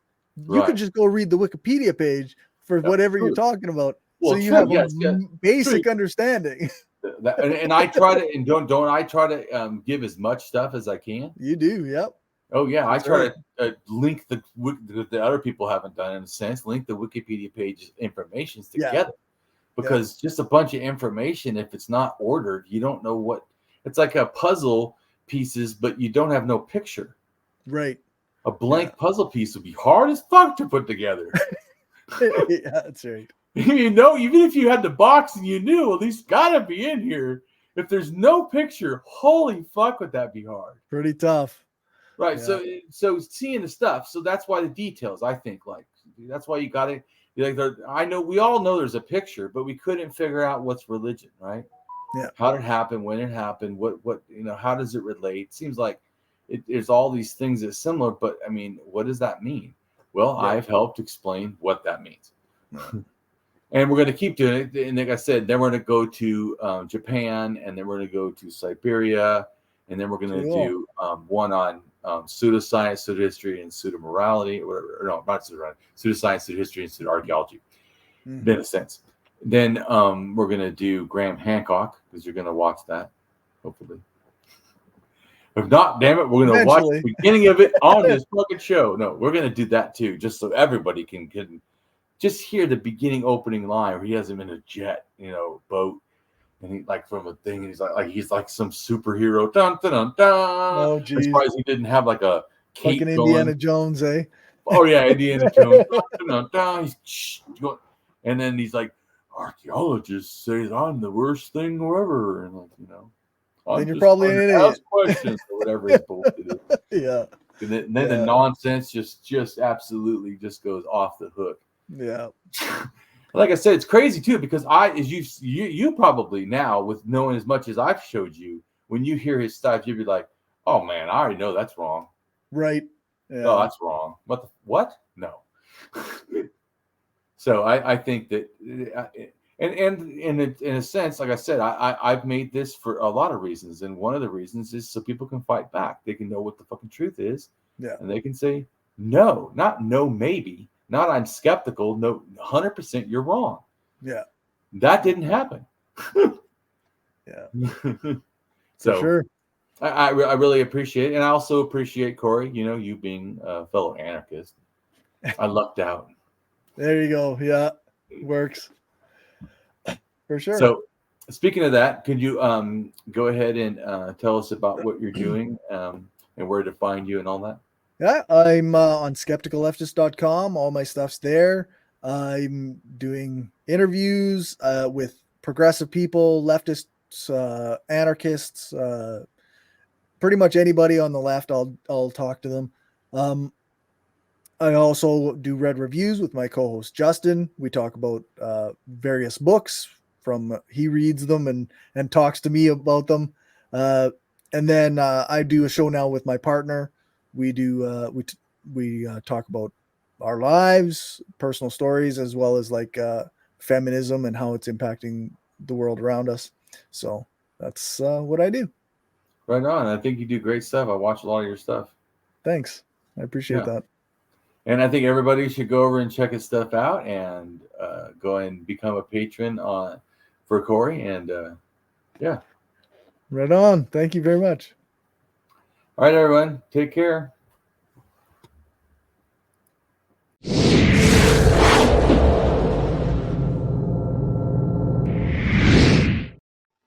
Hello, and welcome to my channel. I am Damien Marie AtHope. In the simplest terms, I am an atheist-humanist philosopher and prehistorical writer-researcher at DamienMarieAtHope.com. I am specifically an axiological atheist. An axiological atheism can be thought to involve ethical and value theory reasoned and moral argument driven apatheism, agnosticism, atheism, anti-theism, anti-religionism, secularism, and humanism. Axiological atheist can be understood as a value theory or a value science atheist. As an axiological atheism's ethically reasoned and constructive pro-humanity. I am an axiological thinker, value theorist. The science of goodness, worthiness, usefulness, valuableness, virtue, reliableness, accuracy, validity, morality, integrity, beneficialness, etc., etc. We axiologists have a value consciousness. And in general, we see the architecture of humanistic humanitarianism value in people that we see as dignity beings. Places and things are not.